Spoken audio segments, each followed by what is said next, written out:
What's going on, everybody, and welcome to the post Super Bowl 58 era here on Unsportsmanlike Conduct, episode number 89. I am Steve. Alongside me, I got Timmy T in the fresh Rangers knit hat. Yeah, What's going yeah. on, my friend? I normally I'd be thoroughly depressed that football is over, but this season, man, I couldn't feel it. I couldn't grab it. I couldn't smell it. It depressed me all year. My team sucked, so I'm kind of glad it's over. And I think the our team suck thing is more so that we had some expectations this year. Yes, As for the of course, previous years, we had zero expectations. exactly. So we did. We actually were dumb enough to believe. Uh, Teams get us all the time. That's what sports is for us. Ant, what's going on, my friend? How's it hanging? I don't want to hear either one of you complain about your team tricking you or anything like that. You guys both have multiple Super Bowls in your lifetime. My team's never even been to one in my lifetime. So, yeah. Other than that, things are great. The second Super Bowl that the Giants won, against that guy, that no name Brady. I was at a place where there was a lot of Dolphin fans there, and they were like, after the game, they were like, "How could you be so calm winning a Super Bowl?" I was like, just practice that a few years ago. We did, I'm acting as I've been here. We before. just did this. This is nothing new. Yeah, It's true. The pressure was off. It was like, for sure. If we lose, big deal. It's tied at 1. No big deal. But then when you win, you're like, fucking yes. Exactly. Dominated. Look at all the things, all the entertainment value that we get out of Eli Manning now. It's true. Rapping, talking trash on him on the Manning cast is great. So good. All right. So first show after the Super Bowl. We got plenty to talk about. We'll cover what actually went down in the Super Bowl. My friend down here has some thoughts on one Kyle Shanahan. A lot of people have a lot of thoughts on Kyle Shanahan. I think we all have a couple thoughts about old Kyle there today. Yeah, I would love for you guys to go first on that one. And whether or not the right guy was made the scapegoat. No. Not at all. And then unfortunately, we'll take a little dive into what happened at the championship parade yesterday in Kansas City. Great, crazy stuff there. We'll get into a little bit of hockey news. People pay to watch us play. That's what they do. That's what they do. That's one of the greatest on ice chirps I think I've ever heard. I got a thing or two to say about NBA officiating, and I bet you do. You do. I got some shit to say. I should have texted you that day when I was watching that. I was like, "Oh, Steve's got to be pissed right now." Oh my god! And then we'll get into not much into baseball. Spring training, guys are down here in Florida and out in Arizona, partaking in some early activities. First games I think start in like 9 days or so. But guess what? There's like an all-star team full of guys out there that are still homeless, without jobs. So spring training be starting? We haven't even had free agency yet. How could it happen? But anyway, all that and plus a whole lot more. You know us by now. Right on the other side of this bad boy, Dave, we miss you. Hit the music.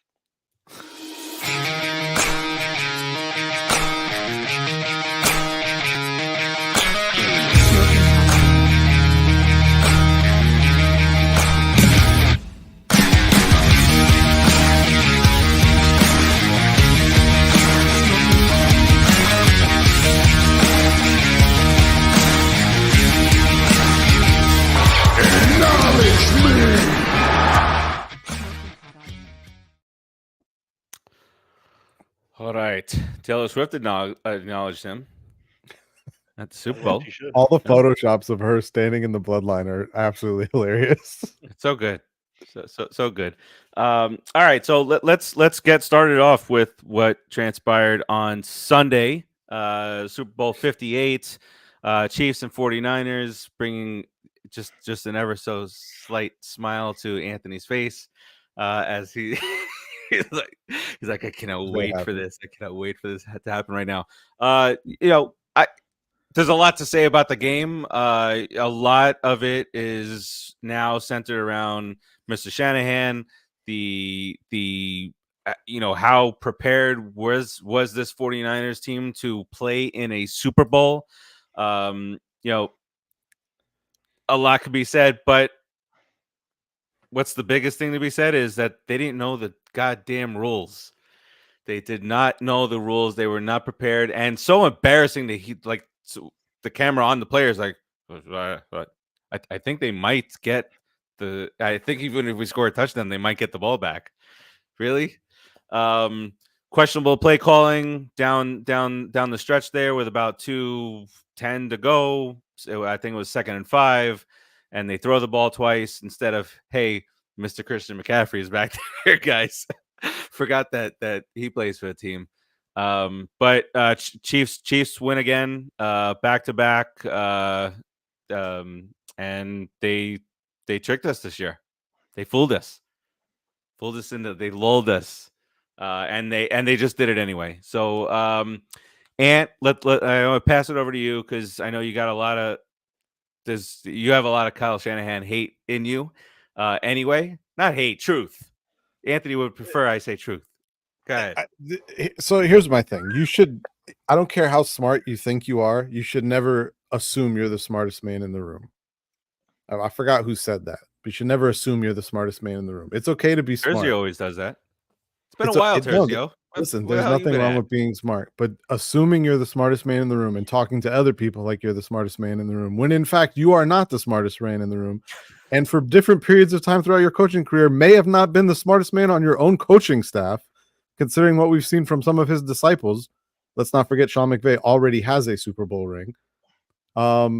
This seems to be a trend with him in big games. Just want to, for as much credit as I want to give Steve Spagnuolo for really bringing the heat on some key downs, the fact that Brock Purdy and Kyle Shanahan look so ill prepared for that heat blows my mind.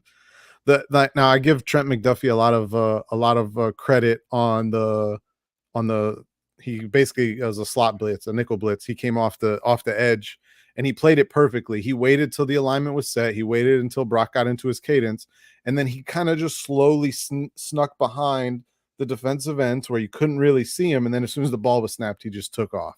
So it's a great play call by Spags, who's right now got to be in contention as one of the greatest defensive minds of all time, at least in big games. I mean, if you don't want to give him the credit of the rest of the resume, you got to give him the credit for the big games, because what he does in these big games is just absurd. But yeah, no, just seeing how ill prepared they were for that really shocked me.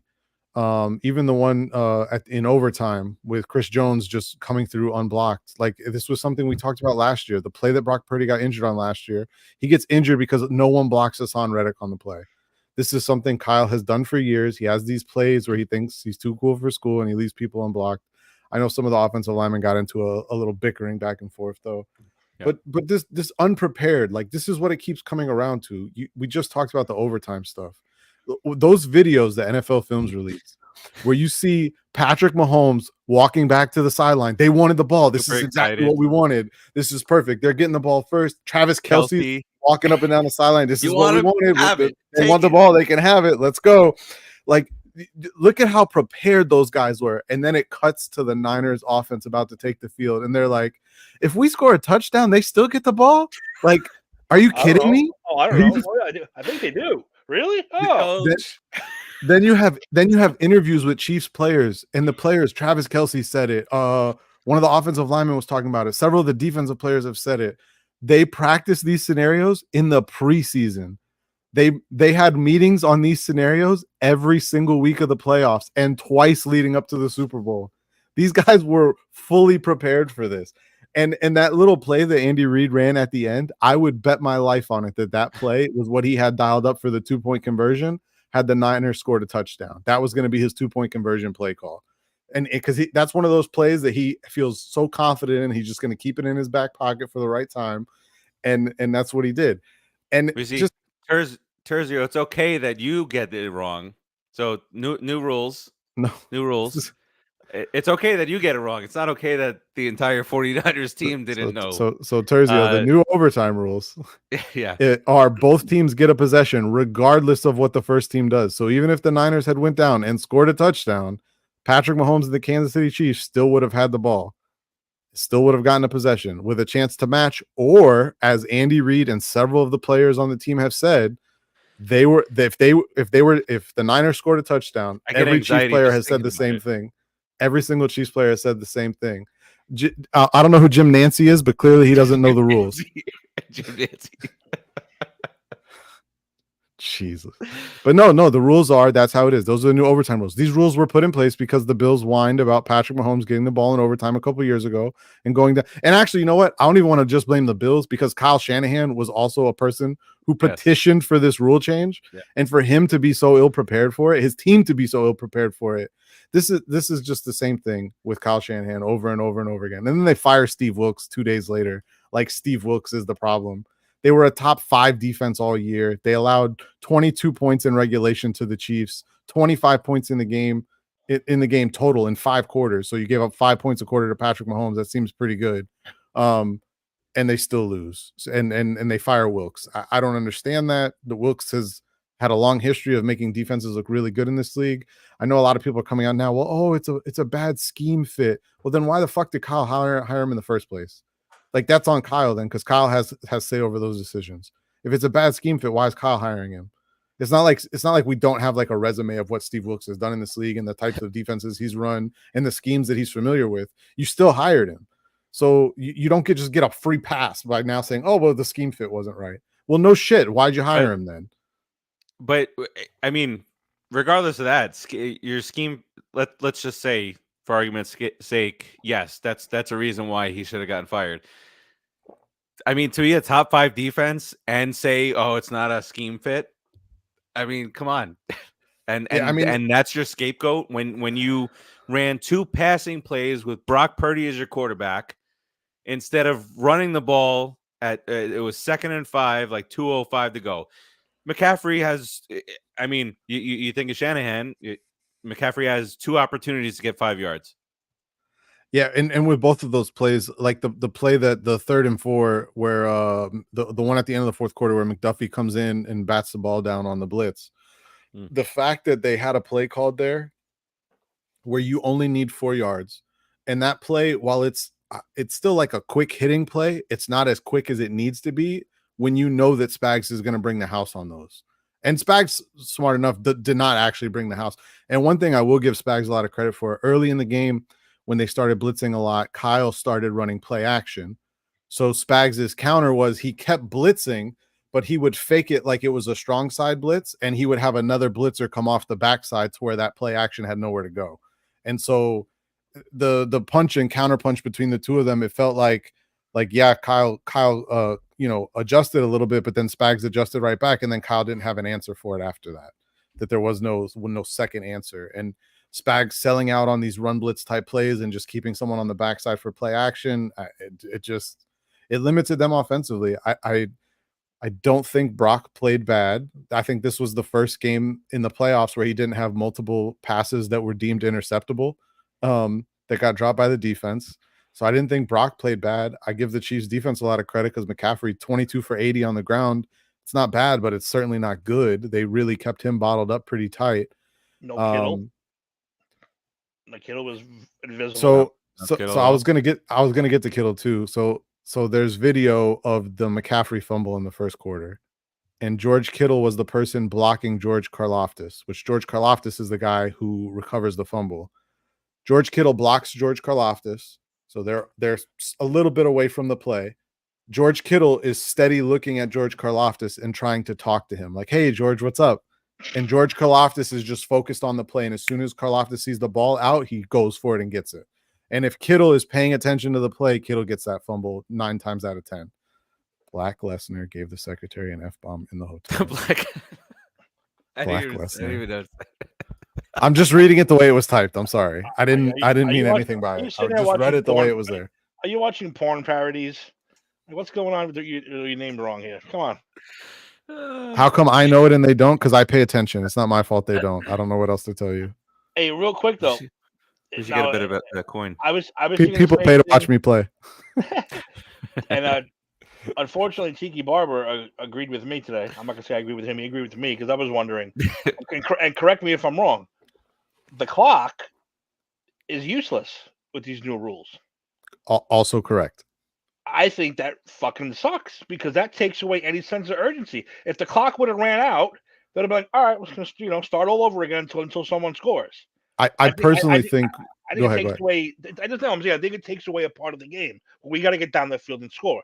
If unlimited time, yeah, I don't know. I just think it takes a little bit away from the game. Put it this way, it was giving me such anxiety as the clock was running down that I actually went back and looked up the rules to verify that the clock didn't matter. Yeah, they were in because no I was hurry. starting to be like, don't tell me this clock's gonna run out and this game's gonna end like this. So I personally think they should just eliminate the clock in that scenario. Like, don't even put it up. Like, there's no reason for it. It's pointless. My kid is sitting there watching. He's like, "What happened to the clock runs out?" And you want to be a good dad and I'm like, I have no fucking clue. Yeah, I have no idea what goes on. I said the game's not over, so that doesn't make any sense to me. So all right, I was pretty sure it didn't matter, but as it was getting like under a minute and they were still going like at a snail's pace, I'm like, are we sure it doesn't matter? Like, because they keep talking about it.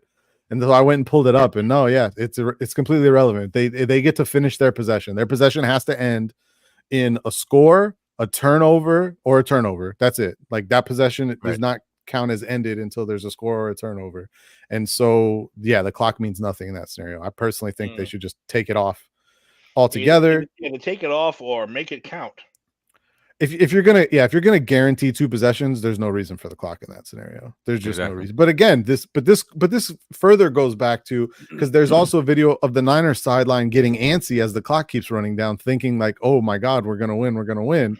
And meanwhile, the Chiefs sideline is fucking cool as a cucumber, like completely ignoring it. One of the officials actually went to Andy Reid and pointed to the clock, and Andy Reid literally like just waved his play card at him and like scoffed at him, like, I know the rules. Get out of here, kid. But yeah, give me a cheeseburger. Here's a nickel. Fuck off. The difference in preparation there is it speaks volumes, just to see the different reactions from those sidelines at the coin toss. How the Chiefs are like, this is what we've been planning for. We practice this. Let's go. Even for the 2-minute drive at the end of the game, Andy Reid goes over to the offense. 2-minute drive, guys. You know what we're doing. Let's get it rolling. Let's go. And like, and the Niners sideline is still like kind of like trying to figure out what's going on. Like, that's inexcusable stuff for me. You're a head coach in the National Football League. Like, this is your job to have these guys prepared, to have what they're doing, know what they're supposed to be doing. Andy Reid told the referee to get a cheeseburger. We got it. Andy Reid has lost a lot of weight. I saw some of the close-ups of him after the game. I was kind of shocked. I was like, holy cow, he really has lost like a ton of weight. I feel like he got upset this year with the cheeseburgers. He definitely did not seem happy that they offered him a cheeseburger. Okay, he seemed very offended by it. Make sure that he definitely did. I was watching it and I thought the same thing. I'm like, he does not seem happy that they offered him that. Yeah, no, it was a great game. Other than that, I think the Chiefs, I think both teams did a lot of things that in a way you'll try to get a connection to the Jets. Former Jet caught the pass. Yeah. Not a Jet though. And did you see his remarks after the game? Who didn't know he won the game when he caught the ball? He says he did. He says that he caught the ball and he blacked out. He said he knew that they won though. Because Patrick Mahomes was like, dude, you just won. He's like, what do you mean? Well, you just won the Super Bowl, idiot. It's like, you just won. Yeah, I don't know on that one. It's crazy to me though that not only is that a play that they ran earlier in the game, but that's the same play they ran against the Eagles last year and scored a touchdown on. That was Kadarius Toney touchdown last year in the Super Bowl.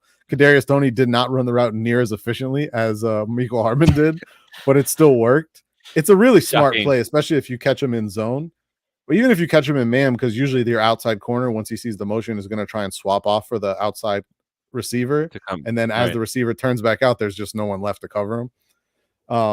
But yeah, no, what a great play call. Did you see there was also a thing ESPN had where they had a draw up of what the play is. So that play is actually way more complicated than I thought. So you have the RPO option for the running back. So he can hand that ball off.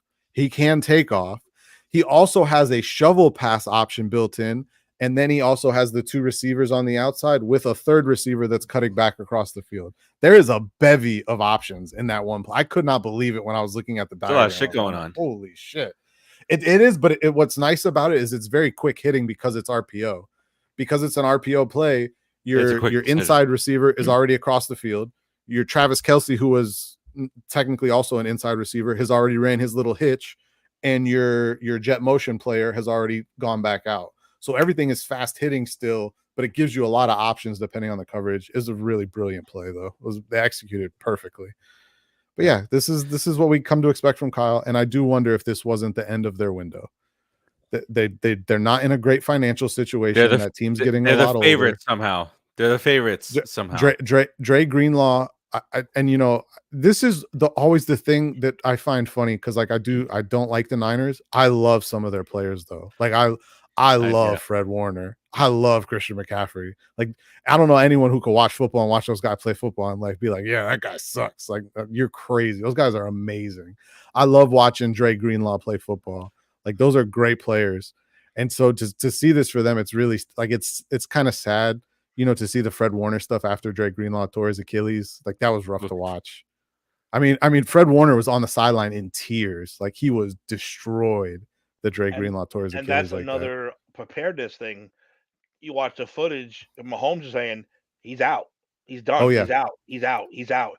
Saying we just have a huge window now where where Greenlaw's supposed to be standing. We have a whole new window. Again, not saying, you know, fuck that guy, he's hurt. I'm glad. He just means holy shit, we have a huge opportunity to take advantage of this guy. So every great player's got to have some of that. More preparedness on one side, more preparedness on one side than the other. Well, they immediately, Oren Burks is who came in for Greenlaw after Greenlaw went down. Oren Burks received 10 targets in like a quarter of football that he played, which is outrageous. Like they just immediately went after him. And that's really when Travis Kelce started taking off, is when that happened. He had a decent second half up until that point, but he took off after that. And I mean, that's, you talk about the preparedness. Like, Mahomes is immediately like, he's 57's down. And it doesn't look good. Like, we're going after whoever his replacement is. And but that's what it is. How many times have we watched Tom Brady watch a corner come out of the game and then immediately pick on the corner who comes in like on the next 5 pass attempts? Like, this you got to be cerebral with it. And some guys are and some guys aren't. And then my last thing I'll say, Patrick Mahomes has had 8 possessions with less than 2 minutes to go in the playoffs in his career, down by 8 points or less. He has tied or taken the lead on all 8 of those possessions. Good fucking luck. Just for comparison, Tom Brady is 50% in those same scenarios. Like, Tom Brady's good fucking luck with that guy. He's 28 years old, by the way. I don't know what Terza was talking about with the Travis Kelce complaining that the Super Bowl is costing him money for his family. Yeah, his dad played for the Mets, Thursday. Oh, the fucking Mets! Please, we got you. Whoa! He has to bring it up. Who cares? He's a fucking junkie. He's a DUI junkie. Who cares, Terzio? Well, he is. What's that? 3 now? 3 rings, 3 DUIs. I didn't hear the Travis Kelce complaining about what the Super Bowl cost him part. I didn't see that. It was on the internet. He was complaining that it cost him $58,000 to fly in his family. Yeah, I think you're mistaking him and Christian McCaffrey, who Christian McCaffrey's mother and fiance were complaining about how much the suite cost that they sat in. I did see that I saw that they were complaining that they were priced out of the suites. Well, yeah. McCaffrey seems like he's good with money. Kelce doesn't seem like he gives a shit. So I could see that being the wrong way. Supposedly there was a they're video. making bank off that podcast. Oh yes, like I don't know the numbers, but his overall net worth. I saw a TikTok on it, and it just goes like a little bit, and then as he hits 30, pop, yeah, pop, he's starts up to jumping. $90 million. All right, so Timmy, Kyle Shanahan now offensive coordinator for the Falcons during that nonsense against the Patriots. A couple years ago, blew a double-digit lead to the same 10 Chiefs. points. Same here. Time to say that maybe he's not the genius that people are saying that he is. Well, first of all, from now Some on, people. we should call the 49ers the West Coast Cowboys. I think it's the first thing we should start doing. And second of all, I have a legitimate question. What's worse, and who would you rather be? The Bills and their fans who lost 4 straight Super Bowls, and that's a huge thing, or the 49ers who've been in the finals of the Super Bowl, the NFC Championship, like 7 out of the last 12 years, and got nothing. The way Willy Wonka would do it, you get nothing. Not to discredit Kyle, because I do think he's a good offensive coach, but I'm just gonna point something out. Just pointing something out. This includes all of the last 4 of the last 5 years for this team as well. Kyle Shanahan, as an offensive coordinator and head coach, has had a top 10 offense 10 times. And that is over 16 years. 16 years, 10 times top 10 offense. I don't care about the other 6 years, just those 10. 9 of those 10 years, that top 10 offense has been supported by a top 10 defense, including 4 number 1 ranked defenses and a number 2 and 3 number 3s. So basically a top 3 defense for the eternity. There's the ring, fella. I'm just pointing out that the defense is kind of unsung with how good the defenses have been in his little run here in San Francisco. You know what's a great idea? We should fucking fire the defensive coordinator. That's what we should do. Why couldn't you fire him fucking 2 weeks ago so the Giants could have got him? I would have gladly taken him. Oh, he would have been great for you guys. He's a great defensive coach. Like, it's insane to me he got fired. Yeah, it leaves him in the lurch now. All the fucking positions are gone. But now I don't know what to do now. What are we gonna? Oh yeah, they fucked him over. Now he's screwed. Oh, for sure. His some of the numbers with him as defensive coordinator were even better than D'Amico Ryan's. Yeah. I mean, they were. I'll pull it up here in a second, but they were essentially still top like 5 in like every category. Yeah. Did you already hear the conspiracy theory? I don't pay no attention to that shit. Ready? You ready? The new defense. It's about the holding calls? No. The new defensive coordinator will be Bill Belichick. Bill Belichick will be bringing Tom Brady out of retirement to play for his hometown's 49ers, who will go back to the Super Bowl next year. Holy shit. And probably lose to the Chiefs again. I'm not gonna lie. There's not a chance in hell Tom Brady and Kyle Shanahan could get along. I think it's honest to God. I think it's the reason that Tom Brady didn't come out of retirement already. There's Kyle Shanahan wants his quarterbacks to be him. Like, he wants his quarterbacks to just be like a clone of what he would think and do on the field. Whereas Tom Brady is not doing that shit. Like, Tom Brady's like, listen, motherfucker, I got all these rings. You're gonna listen to what I have to say, and I'm gonna do what I want to do. Yeah, plus Tom and Bill, yeah, they're publicly, cool, but I don't think they are. I don't think they're as cool as everyone thinks they are. I hate coming back to play for Bill Belichick. There's no way. I don't think Tom's 47 now, 48. I don't think he's coming back. Period. No, neither. I don't see Belichick coming back either. Just don't see it. I don't think a year off is the best thing for him at this stage. No, I mean, he's like 73, I think. Yeah, he's gonna be so happy just sitting at home this year doing nothing. He's like, "Fuck this! I'm not going back to that bullshit." So, how are we gonna know he's happy? Depending on what he's not gonna smile. Depending on what rumors you want to believe, he was supposedly offered the Falcons job and turned it down. Supposedly, right? Supposedly.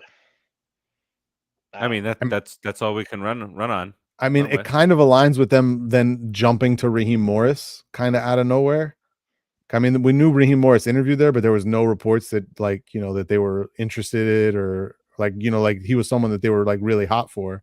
And then it's like Raheem Morris named Falcons head coach, which I'm not saying it's a bad hire or anything. I actually think it's a good hire. I think Raheem Morris has come a long way since the days of him being the head coach in Tampa. I just thought it was kind of weird the way that played out. It was like, oh, it's going to be Bill. It's going to be Bill. It's going to be Bill. We hired Raheem Morris. It's like, that. What? Huh? What happened? Yeah, we talked about it on here. It's set to go to the owner's mansion and meet with him and all this shit. And 2 6-hour plus meetings result in not hiring him. Timmy, we all picked the Chiefs, right? Yeah. Yes. I think there were just a couple of people that that picked the 49ers. Dave didn't submit his pick, so he technically picked the Niners. That's right. You're absolutely. He would They have were picked the road 49ers team in the anyway. Super Bowl. They were the road team in the Super Bowl, though. So by default he gets the Niners. You're right. Either way you look at it, no matter which rule that Look, could be in place, can we be nice? you Dave? lose. Can we be nice? Because right now he's fighting for his life against a fucking mermaid or a whirlpool or the Kraken or UFOs in the Bermuda Triangle. Something's going on. Well, he's got his head on a swivel. We'll just leave him alone. Can I just tell you what he's probably doing? No, I know what he's probably doing. Many drinks in. Hopefully. Doing great things and having a lot of fun back in the room. Well, all I'll say about the Super Bowl, it was an enjoyable game. My team did not win, but whatever. But the one thing I know you posted in the chat also, Steve, was they're letting them play. And there were a lot of plays on both sides that you could have said, that's a hold, that's a hold, that's a hold. That they said, fuck it, we're gonna let them play. Let them play so nobody can cry. So there's no crying today. Everyone's gonna fucking cry because let them play. Even on the touchdown, it was a hold. It was a hold. Joey Bosa got fucking yoked from behind. Nah, we're not gonna call that. Let them play. Both sides had bad plays. So, the Chiefs said they had it handed to them because the script said they had to win this year and Taylor Swift.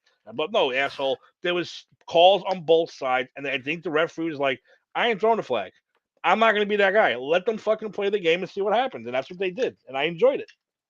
Just to comment on the penalties were split dead even 6 apiece in this game. And in terms of the offensive holding calls, there has been no more than 3 combined offensive holding calls in any Super Bowl in the last 6 years. So in the Super Bowl, they just don't call it. And got yoked on a play, and they were just like, and see, I think some of that too is there's way too many players now, and this annoys the hell out of me. If they're getting held, they just throw their hands up and stop trying to go anywhere. They're just like, but it's like if you keep fucking going and force your way through, it makes it more obvious, and then it makes it harder to not throw a flag. The one you're talking about, it was clearly a hold, but like you said, there was a number of those on the McCaffrey throwback touchdown from forget it. from Juwan Jennings. Not only was there holding, there was an offensive lineman 10 yards past the line of scrimmage when that ball was caught. 10 yards past the line of scrimmage. No illegal man downfield call. So, like, I don't want to hear the penalty nonsense. I didn't feel any of the officiating had that big of an impact on the game. I agree with what Tim said. If you're going to let him play and you're going to let him play both ways, fuck it. Let's do it. Sounds good to me. Yes. I wish the NBA would be like that. Even you ain't fucking lying, Jesus. even Kermit, he did pull one of his too, But after a while, I think he was like, shit, they're letting us play. I'm not getting no calls today, so let's just play. And that's it. He stopped doing it because there was one play where he hit the ground, and the first thing he did was this to the ref. And the ref was like, dude, I ain't calling shit. I ain't calling it. Get up. There was a couple of them where it looked a little late, but either way, no, I appreciate it when it's like that. If it's going to be like that and it's going to be both ways, then that made for a great game. Like I said, I don't even feel the Niners played bad. Like at the end of the day, the biggest mistake is you allowed the game to end with possibility of Mahomes having the ball in his hands, and that's just never going to work out. When the 49ers scored that field goal, I turned right to my kid and said, "This game's over." He's like, "Oh, the 49ers." I said, "No, they're gonna go right down the field and score." I thought the same thing, man. As soon as they kicked the field, 13 seconds. Yeah, okay? How do you know? I go, how do I know? It's the same fucking script every year. I've seen this story before. I've seen it before. I've watched this movie over and over again. Yeah, it's funny too because what did they have? They had 1 4th down and they had like a 3rd and long, and in both scenarios, I'm like, yeah, they're gonna get it still. Like I'm like, they're still gonna get it. Like exactly, they're gonna find a way. Like this guy's not gonna be stopped. And the way he was, they were on the 5 and they couldn't get in. Was the 5? Yo, so that was what I was gonna say. I was thinking wasn't screaming because obviously I don't give a fuck if the Niners win, but I was sitting there in my head like, are you sure you want to kick a field goal right here? Like you're at like the 6-yard line. I think it was like 3rd and 3 or 4th and 3. Like, are you sure you don't want to just like go for it? Because like if you kick a field goal, I don't think you're winning. Like I have no faith that you're gonna stop this guy. Yeah. Well, plus you're giving him 4 downs. Like that's the thing that I know everyone's talked about it this week. You're telling me you don't think Mahomes is gonna get 10 yards on you on 4 downs? Come on, man. Come on. Come on, man. And then the biggest spots, he tucks and runs, and he took the and he shots gets it. too. And I'll he give took Did you it. hear? Oh, There yes, was no yes, sliding. yes, He was taking the shots. Good yes. determined. Did you hear who was Kermit. it? I forgot what show it was on. They were talking about Patrick Mahomes 40 time.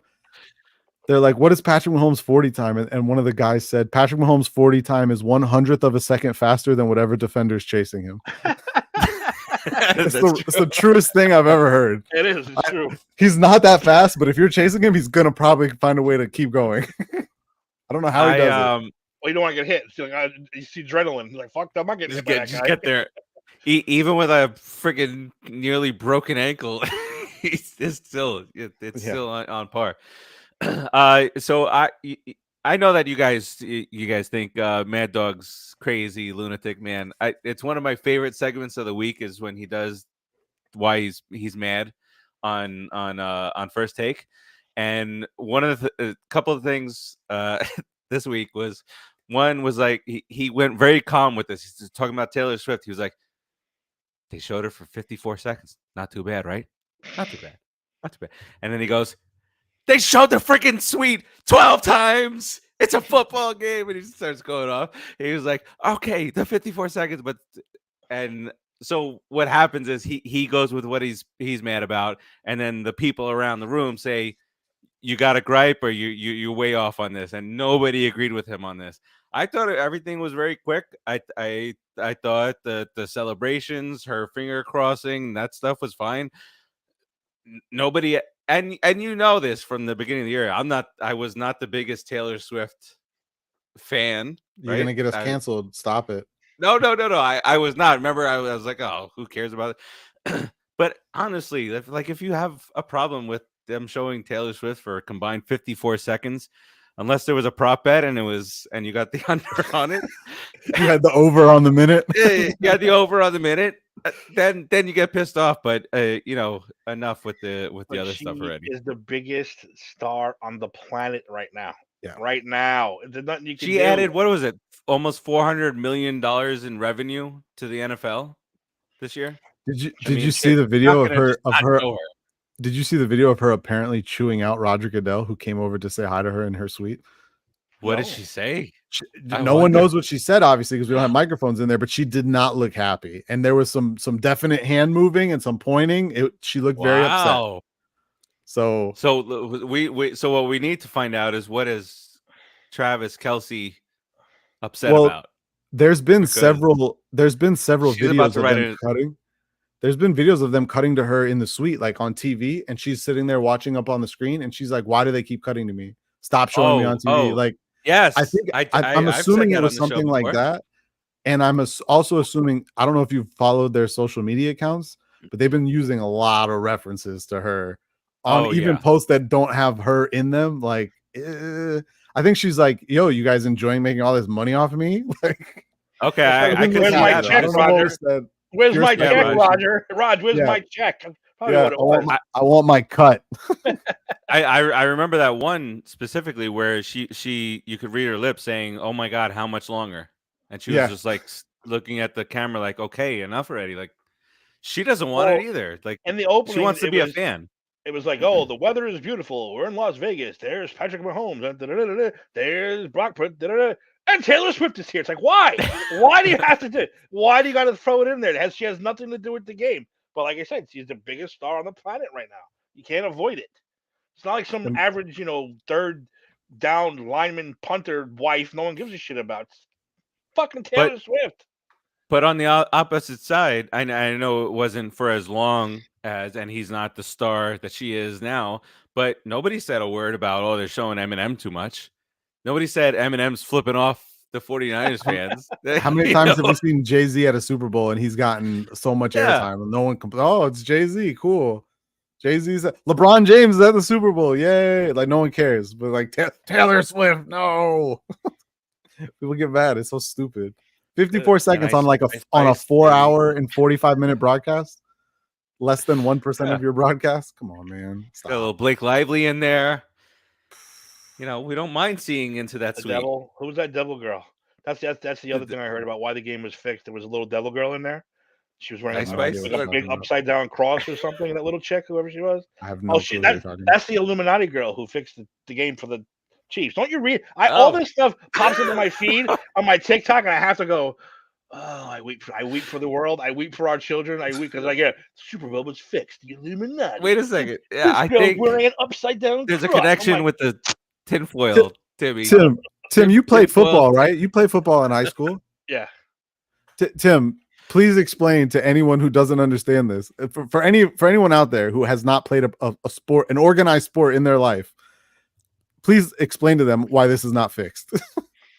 Or how impossible it would be to fix it. No, you see, now I was talking to a couple of my friends. We went out, and they're convinced that the NFL is fixed. And I said, you can't keep everyone quiet. You know, all the millions of dollars. I said, no. What about the guys right now who are crippled, who didn't make the millions of dollars, who they're broken? How come Steve McMichael is not saying right now? Oh, this fucking game is fixed, by the way. You can't keep thousands and thousands of people quiet anyway. You can't do it. Can't do it. So no. I mean, give me a break. There's no way you can fix this game. I mean, you could be like, oh, you're gonna have to fumble that ball, but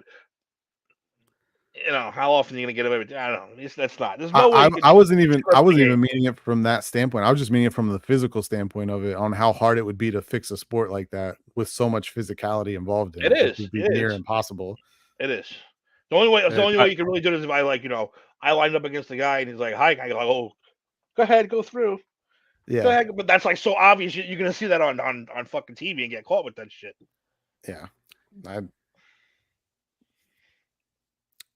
And don't get me started on basketball is fixed, because anyone who's ever shot a basketball, I don't care how good you think you are, you can't guarantee it's going to go in when you need it to. So,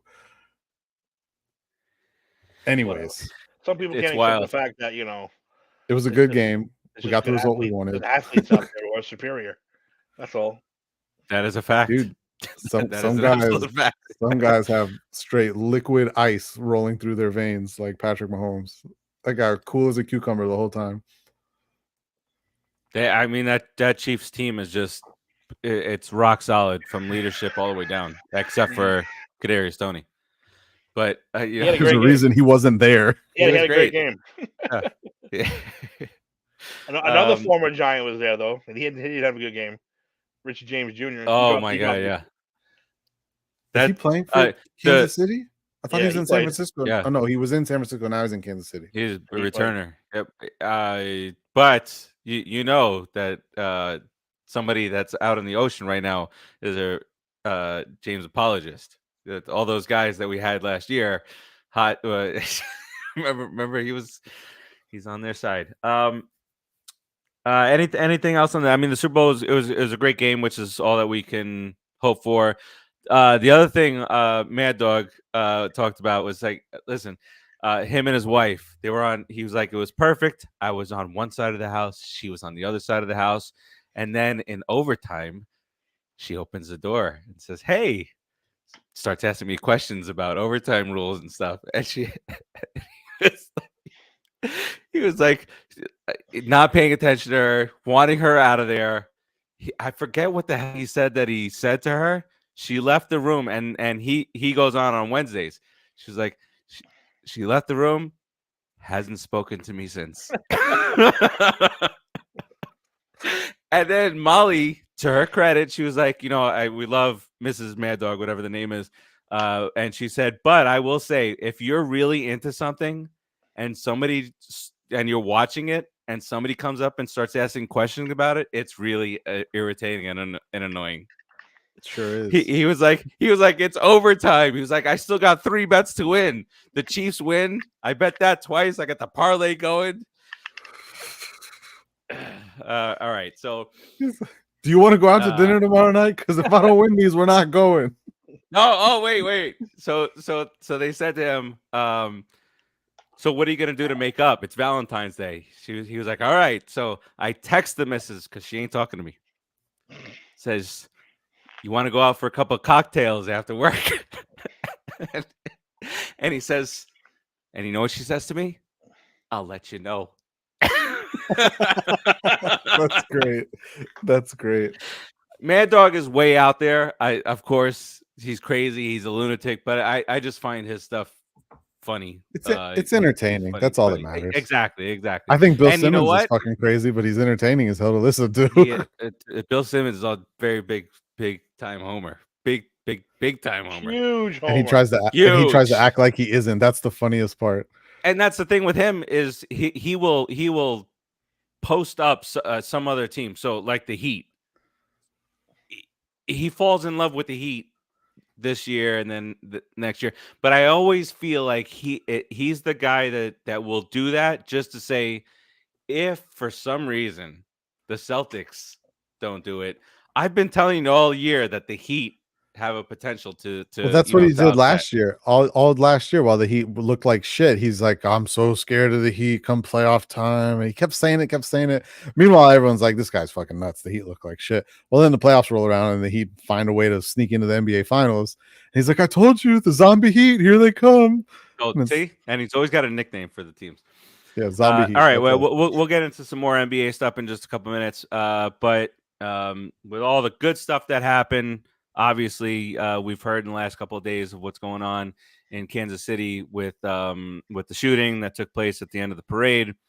And I didn't even think about this, and it doesn't seem like that type of event, as they've said that it was misunderstanding, quote unquote, at the parade. But I didn't even realize that it was 6 years to the day of the Parkland shooting right here, just a couple of miles away from where I live. And so, you think back on that, and you think about all the gun, the shootings that go on in this country and whatnot. And I'm not here to talk politically. I'm here to just say it's all senseless. It's all bullshit. To go out and celebrate your team's victory, your team's championship in the city that you live in, and then one dead, 23 others wounded. I don't know how many shot. The victims ranged, half of the victims were between 8 and 16. We got to do better than this, right? 11 kids. 11 kids. 9 of them shot. Yeah. Here, just up the street, just 2 weeks ago, there was a shooting at the Best Buy that I am always at. There was a shooting, 3 people shot, I went back there for the first time over the weekend. It was Super Bowl. I had to upgrade the TV. At the outdoor TV, very cheap, Best Buy brand. Amazon. It's like $400, no biggie. Yeah. So and the it was more. Sorry. No. I got the cheap, Best Buy brand. Okay. Best Buy brand. $350 for a 65-inch. Can't beat that. And yeah, Super Bowl time. Anyway, so you go in there and the window, the doors are still taped up. You know what some of the employees went through because the shooting happened at the front. Now that wasn't a targeted shooting, but still the same thing. There was a misunderstanding, and that's what's going on in the country far too fucking much. For our liking. Especially, we all have kids. We send our kids off to school every single day. God knows what the fuck's going on, fighting and this and that, and who knows who has a weapon. But then, and again, I say all this to just say that we all want to go out there and just have fun, and it's just group of 3 or 4 people that ruined it for how many thousands of people that were there. But I will say that. With every tragedy, there's some good that you can see that happened during the tragedy, and this where they tackled the one guy with the gun, and you can see the wife was like kicking civilians, kicking the gun out of the dude's hand. So like the bad guys out there need to know that regardless whether or not you're armed or not, there's people that are going to be out there to try and take you down, and so.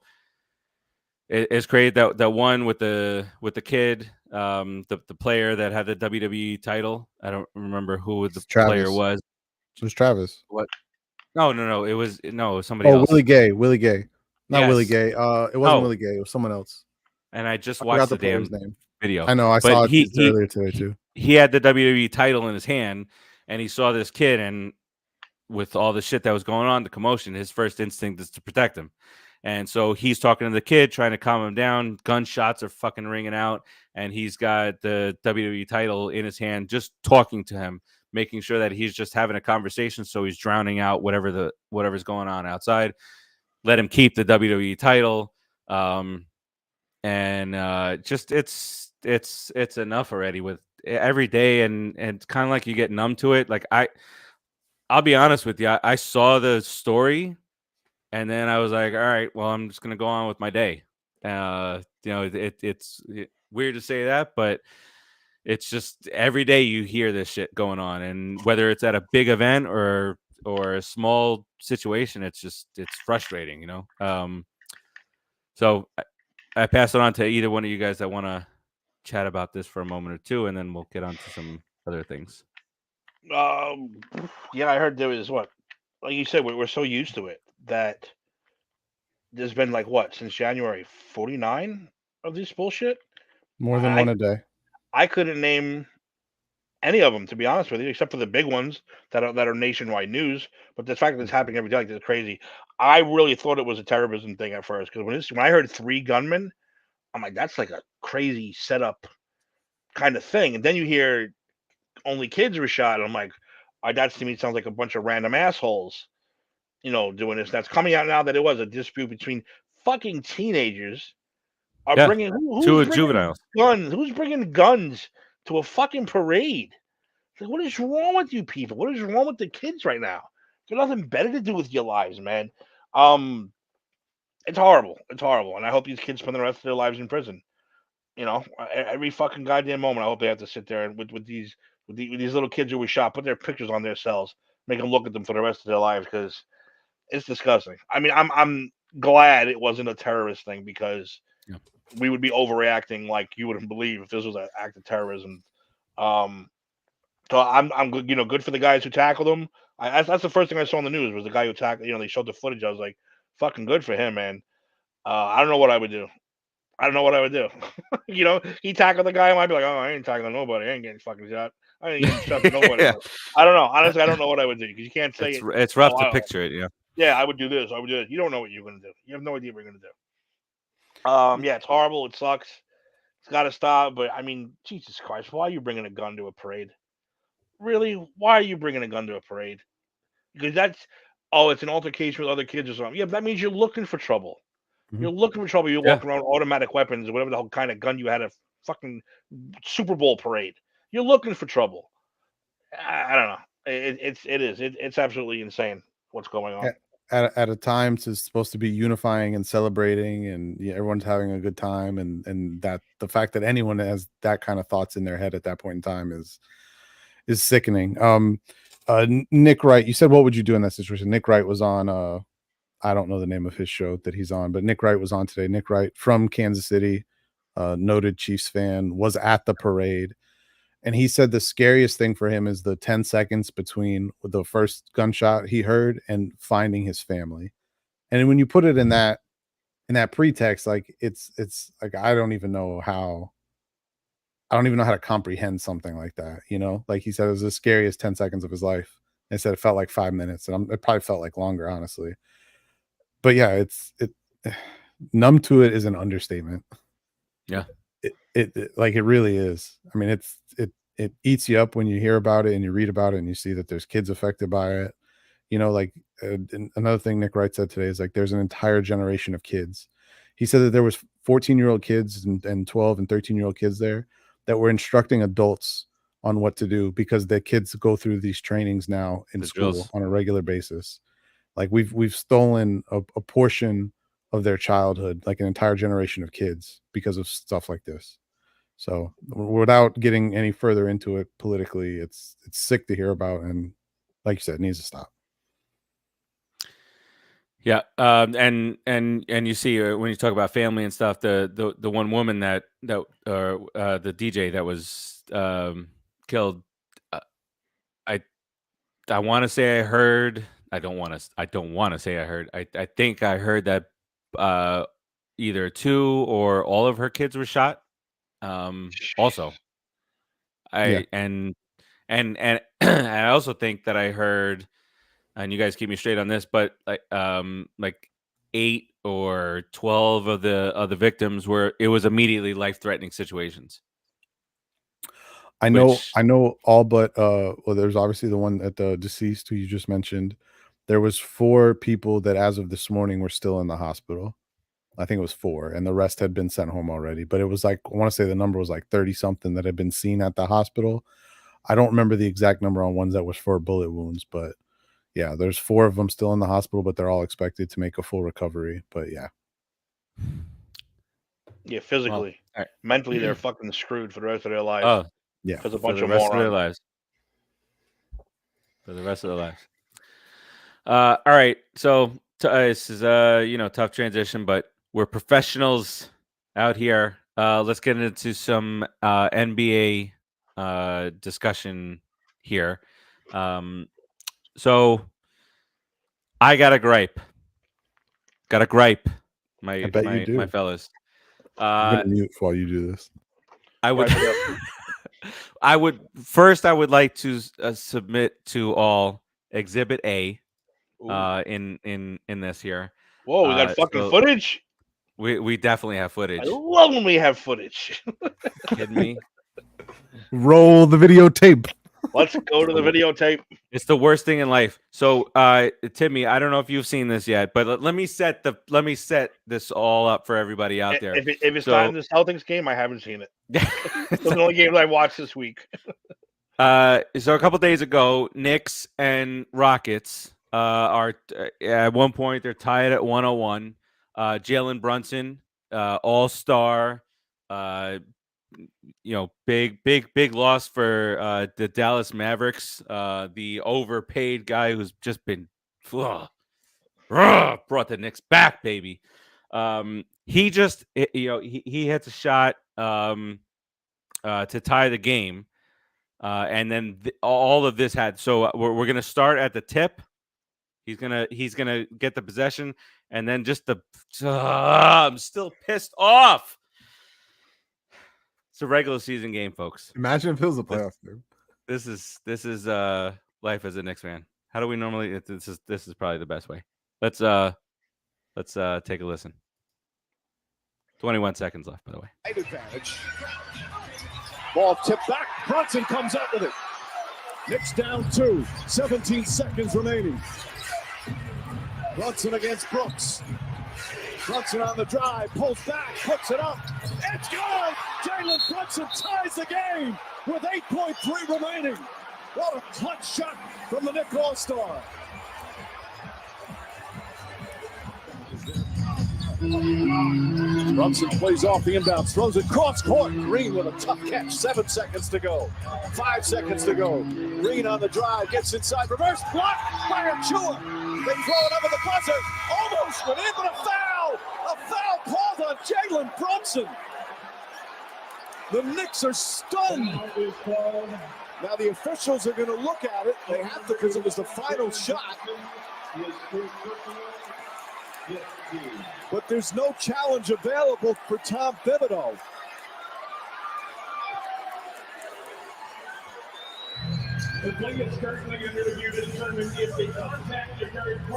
Well, they're going to see it. Did the contact come before the clock expired? What a defensive play. There's no contact. There's none. Oh, I don't Where? see how you call a foul I don't on see that how shot. you call that. No way. What a play. Precious Achua has been brilliant tonight. That is a great contest. There's another angle, up right? high. Well, it appears the contact came before.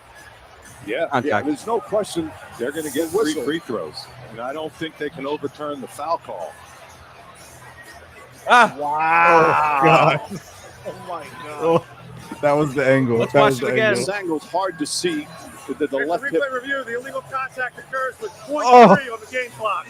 Oh, the illegal 3 free throws, contact. 0.3 of a second. The illegal contact. He didn't touch him. Oh, it was so Can I bad. just say, absolutely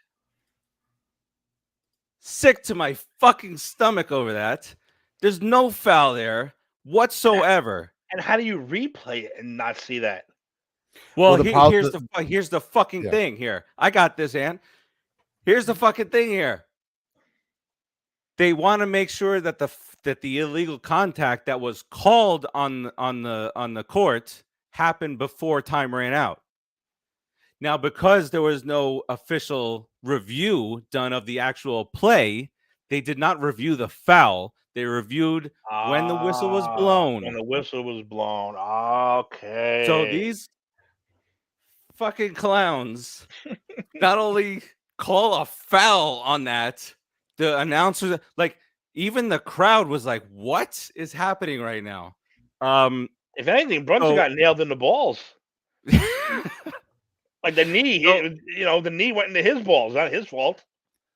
Knicks got hosed. That's right, Raul. The Knicks got hosed that game. So not only is it not a foul, nah, he gets 3 free throws. He clanks the last one. So the Knicks get the rebound. They think they've called a timeout. The timeout is called on the court, and Thibodeau is out there designing his play, and here come the referees saying, oops, our mistake, time expired, game over. After the game, oops, no, that should not have been called a foul. What are we doing here? So that they protested it. Yeah, they protested. What are they going to do? Hang on, though. There was a game, I want to say it was 2008. 2008. There was a game with the Miami Heat. Shaq was in the game. Shaq was said to have fouled out of the game, but had only committed 5 fouls. The Heat protested it. They had to replay the last minute of the game. The funny thing about that story is by the time the protest went through and they replayed the last minute of the game, Shaq had already been traded to Phoenix. I do remember that. So there is the possibility that they do win the protest and they have to replay that last. I don't know where they would pick that up. I would assume they would pick it up from overtime if they claim no foul. That they would just have to play a 5-minute overtime. Yeah, but yeah. I just, there is still hope they could get an overtime out of this. Fucking furious. Like that. It was not even like remotely in the vicinity of a foul. Yeah, and not only that, Jalen Brunson just hit the game tying shot to send this fucking game in overtime, and you just rip it right away from him. Not even a foul call, right? And plus the great defense at the basket. Are you kidding me? You know what they need to start doing?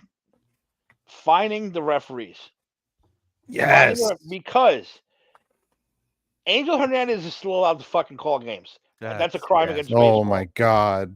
I can't watch games with the umpires. You get your bad calls in football. You get your bad calls in basketball. Nothing ever comes of it. The fact that Angel Hernandez has still out there, well, he's not anymore, right? Did they finally just say no? No, he was still there last year. I don't know if he's coming back this year, but he was definitely there. That man has had a job for the past 5 years. He's gotten that bad. Is a crime against the sport. All these people should be held accountable. There should be some kind of penalty or something against the official. And again, it's just a mistake. Maybe, it's a mistake, but a mistake like that's going to cost you the game in March, well, in February. I mean, come on. Not like it's opening night and you fucked up the first game of the season and bring the other one. No, you're getting into the nitty gritty now. We're starting to matter. Yeah, exactly. This shit's starting to get real. And the All-Star game's coming. That group of teams is going to come down to 1, 2, 3 games. Now, that was a big loss for the Knicks because they've lost 5 out of 6 now, and I'm not worried about them. I don't want you down 3 guys, so I'm not worried about them right now. They still get they're getting their bench work in. So I'm not concerned. These guys are coming back in 2 to 3 weeks. So that's not it. I'm just still pissed off at the fact that how do you even call that? Like, at what angle was that a foul?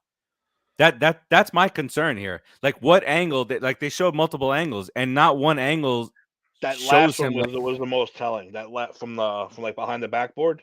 Yep. Yeah. That was just like, wow. That's the one I reacted to. I was like, oh my God, not even close. Not even And you close. can't even say like he was in like his landing zone either, because like he gave him plenty No. of space to land. There's literally like all of the typical things you look for. It doesn't check any one of those boxes. And how I've about the watched fact? that play 50 times and I How still can't about the find it. fact that the ball made it to the hoop? Yeah. If he really got hit, that ball ain't going that far. It ain't making it a perfect shot to the fucking hoop. It hit the back, the back of the fucking rim. Are you Yeah. kidding? That ball never would have And- made it. The guy got hurt. Got hit. NBA officials are like Angel Hernandez. They really like to have the spotlight shined on them because they make calls like this fucking constantly. It's so annoying. And it's always very aggressive in the mannerisms that they call the fouls. Yeah. Oh yeah, It was a I can't blocking stand that call. shit. That has to be a penalty because, like you said, how many times, Steve, we heard? Was it last year with the Giants? They got screwed. What was the game they got screwed on? Darren Oh Waller. yeah. No, not Darren Waller in the end zone. There was one before that last. What was it before? It was in the paper and everything. On the cover of the paper, they had the guy's foot like inbound, and they called it a touchdown. Was it Delling Bellinger? I forgot who the hell. You talking about the Julian Love interception? I forget. No, that was the Eagles game. Different game. Sorry. But anyway, it doesn't matter. It just said the NFL's like, oh, you're right. We're sorry. That's it. That's it. We're sorry. That's all we're gonna get out of this. Oh, we're sorry. You cost us a playoff spot, and you're just fucking sorry. No, we have to come up with penalties. With them embracing gambling as hard as they are, they got to be real careful with releasing that stuff of like we were wrong on a call, because someone is going to get together on a big class action lawsuit and sue the fuck out of them. This should be it. I wish I had bet on the Knicks. But there's not going. You got to think starting this baby. It's going to come down to it happening in like a really, really big game. And unfortunately, what those leagues have probably gotten smart to now is they won't release these 2-minute reports with the admitting that they were wrong in those 2-minute reports if it's a big game. Because if I'm telling you, if they do this at the wrong time, and you're talking like, imagine if this happened in a Super Bowl, and like a game deciding play in a Super Bowl, and it swings tens of millions of dollars in bets one way or the other. I'm telling you, it's gonna get a class action lawsuit filed against them, especially if they admit they were wrong. And I don't know how they defend that. I really don't. I'm not a lawyer. Don't take my legal advice seriously, but I don't know how you defend that. Be very, very interesting. The other big news in the NBA, I guess, over the last few days was that it came out that the Golden State Warriors attempted to get LeBron James in a trade from the Lakers at the deadline, and LeBron said, "Nah, I'm good." So my thought on this is, I'm glad that he said that.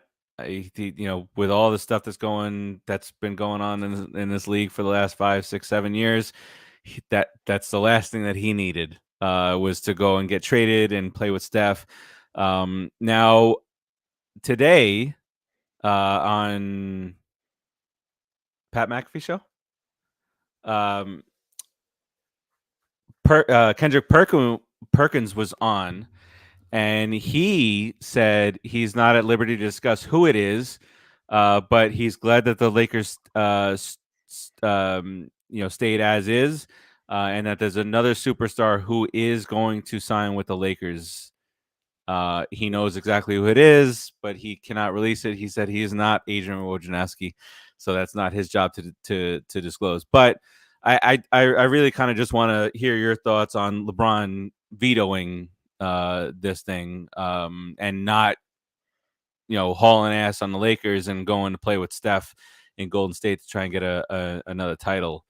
Timmy, I know your feelings on LeBron, but you think he did the right thing this time? I guess. I mean, I'm shocked. Timmy's trying not to say I don't care. I don't know. Well, LeBron's never asked out. He's never asked to be traded. He's always waited till free agency and done his thing. But good for him. Yeah. Good for him. Not taking the easy super team route out of the game. Good. Hey, whatever. He does be struggling out there in But the worse the Lakers are, the better I am. The better I feel. Yeah. And what you think?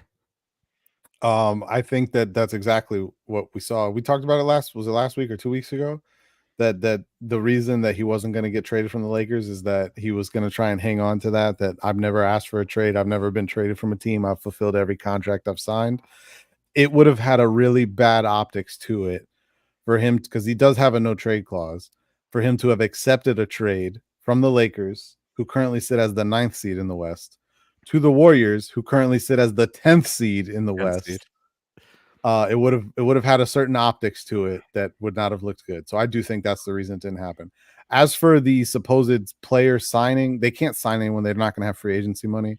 But supposedly, because I actually saw a report on this earlier today, I wasn't going to bring it up until you mentioned that. Supposedly there is a deal in place between Atlanta and LA for Trae Young. And if that's what they want to do, then have fun. He said that it would be somebody who could play with LeBron, which, I mean, if you think about it, LeBron can play with anybody. But he more so said that it would be a big boost for Anthony Davis, who he's been great this year. I feel confident in saying it's Trae Young, because I think that's their plan for their future. Just have that little 2-man game between Trae and AD, which makes sense. I don't think Trae it's Young. I He's think been healthy this year, right, Davis? He stayed healthy. Yeah, he's been really good too. You know what? Well, you know who else? James Harden has played 48 out of 48 games for the Clippers this year. There's no way. That's shocking. There is. I promise you. I'm looking this up. I don't believe that. I have to see this. I wish I was lying about this. He's a proof to himself. There's no way. By the way, while you look that up, man, one thing about the Super Bowl we forgot to mention: the fucking game was cost by an extra point miss. An extra point miss. You gotta feel dumb. Those damn kickers. 48 of 53. He's missed 5 games. I don't know when the clip was from, in all fairness, that I watched. Well, I don't think he's missed the last 5. Okay. No, you're right. It was Stephen A. Smith. If I was off. I think the more shocking thing is that Paul George has played 50 of 53 and Kawhi Leonard has played 48 of 53. I think that's the more shocking part. So do you guys based on that, with just those 3 alone, do you think that the rule about 65 games for awards is Embiid is done now for MVP? Let's see when they hit 65, they all go, they all get hurt. My knee's killing me. I gotta take a day off. So is it a combination? Is it the what was it called? Midseason tournament? I forgot what it's called. Anthony's yawning at the midseason tournament. I forgot what it's appropriate called. Time for a yawn. Who won the midseason tournament? The Lakers. What seed are they now? 9. Which by the way, that means out. Out. Wemby. Did you see that? I heard he's 19 years old and has a 7'6". Did they report that yet? Listen, he's got 1,000 points. Did you see that shot that he I mean, he just took over crossing people over? Man's a beast. Man, you can't call it a crossover when he takes 1 step and it's the equivalent of like 12 strides of a normal person. It's not a crossover. He just took a long step. Listen, I don't want Wemby to become your Brock Purdy of the NBA. I need everyone to stop talking about him for let me stumble upon some Wemby stuff without it being fucking forced down my throat constantly. That would be great. He's only 19. Jesus Christ, he's also 12 feet tall with 38-foot wingspan. Calm down. He had 10 blocks. Yeah, he just stood there with his arms in the air. It's kind of how it works. He can literally block the basket by going like this. Like, come on. That's good stuff. All right. So what was the other thing that I wanted to bring up I mean, it is a nearly foregone conclusion that everybody's talking about LeBron will stay in Los Angeles, finish his career out there, and just to always ignite something within the New York Knicks fans, they said, the only other team he would consider would be the Knicks, but that's a distant second. How old is he? He's old. 39, Listen, 39, but 40. this is what that would be like a throwback to the mid 2000s Knicks of getting guys like Tracy McGrady and Penny Hardaway in the mid 2000s, well past prime. Just bring LeBron in, but You would want him obviously next year. You'd want him. When's his contract up? This is a free agent this offseason. So he you'd can want him next year? well, he has a player option. He has a player option. He's I would not turn down LeBron if it's a free agent signing to like this group of Knicks is incredible. And if you add a LeBron James and his like to play like 22 minutes a game, 23 minutes a game, like I'm not thinking like he's LeBron from 2010, which I wish we had him back then, and the whole media built us up to that we were definitely getting LeBron James for like 3 straight years. Fuck you, Pat Riley. I fucking hate Pat Riley. Pat Riley, if you're watching this right now, I hate you with a fucking passion. Go ahead, I knew he was going to the Heat before he announced it because of Rick. You know our friend Rick? He's on Granny's all the time. Oh, yeah. He worked down in a club or somewhere near a club that LeBron booked for a party that night. So he's like, well, that means he's going to Miami. Like, yeah, I was telling everybody he's going to Miami. No, he's not going to Miami. He's going to go to the Knicks. No, he's going to Miami. And then when he announced it, I was like, told you, fuckers. Inside job, baby. Inside info. I wish I could have bet. I wish I could have bet on that night. I would have been like, cha-ching. I will never forget that. Like that's when I joined Twitter. That's when I started being on Twitter. And then I remember all the bullshit leading up to it. Oh, well, the news conference has been planned at Allen Houston's house. He's going to the Knicks. That's fuck you all for saying that dumb shit to us back then. Like funny enough, I have a story similar to Tim's. I have some friends of mine who at the time worked in the arena, and apparently something had gotten out of there. I want to say it was like 2 or 3 days beforehand. And they were saying like, yeah, he's coming. And I was like, no, he's not. Like, get the fuck out. Because I didn't think he was coming. And then they're like, no. Like we got called in and they told us that we have to be prepared for this big event and blah, blah, blah, blah, blah, blah. And I was like, oh, okay. Maybe he is coming. So that was years ago, though. It was a long time ago. Just here, side question. Would you spend one of your 7 draft picks in this draft on Bronny James just to solidify LeBron coming to your team as a free agent for practically nothing? Yes. Easy answer. Yes. Without a doubt. I heard Bronny might not be getting drafted though. So it actually sounds like he's not going to declare for the draft and he's going to stay and play at USC one more year.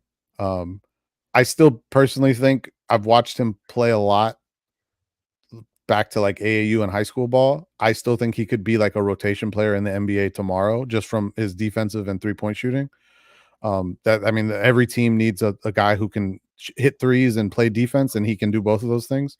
But I know that a lot of people want to see more from his game, and it probably helps him to stay one more year in college just with all the hard stuff he had this year. One more year, he'll get more playing time next year because he's coming off the bench at USC right now. He'll get more playing time next year. He'll probably make his way into, the lottery range, I would assume, as long as nothing crazy happens. So it makes sense for him not to declare this year. Him declaring this year would solely be for the reason of playing with his dad somewhere, which his dad has said that he wants to do, but I don't know if that's going to happen. That'd be pretty cool. Ken Griffey moment in the NBA. It's never happened in the NBA. Yeah. It's actually never happened in any sport other than baseball. Imagine an alley-oop, one to the other. And how many of those photos will be sold? Billions. All right. So NBA, we're getting towards the All-Star weekend. So much more to come with the NBA on the opposite end of that, on the other side of the always fun to watch NBA All-Star game. I did not realize how many picks you guys actually have. It's quite absurd. It is. Yeah, we can do some damage out there, baby. Fuck. They have 5 first-round picks this year. I mean, they're not going to get some of them. Like, they have a Detroit pick that's protected 1 through 18. That's not conveying. Washington pick 1 through 12 protected. That's not conveying. Mm-hmm. The Dallas pick 1 through 10, that probably conveys this year. But then next year you got the Milwaukee pick 1 through 4. It seems likely you're going to get that one. And then there's one more future one owed. Another, where is it? I just saw it. I lost it. There's so many picks on here. It's Anyways, great. I mean, the Knicks, without a doubt, the Knicks are in the best position that they've been in since the mid '90s. I mean, the mid to I was going to late say further '90s. back than that. I So, mean, look, they did make the finals. Late That's '90s were a not lot of year. fun. Late '90s were so much. I mean, with all the bullshit going on with the Bulls, but then, I mean, with Riley leaving and then the Knicks beating the Heat 3 out of the next 4 years, the only year that the Heat actually beat the Knicks during that tenure was that bullshit fight, Charlie Ward and PJ Brown. PJ Brown chucking Charlie Ward in the third row. Pat Riley sticking his big toe over the line and getting suspended for the game that we lost by 5 points at Madison Square Garden.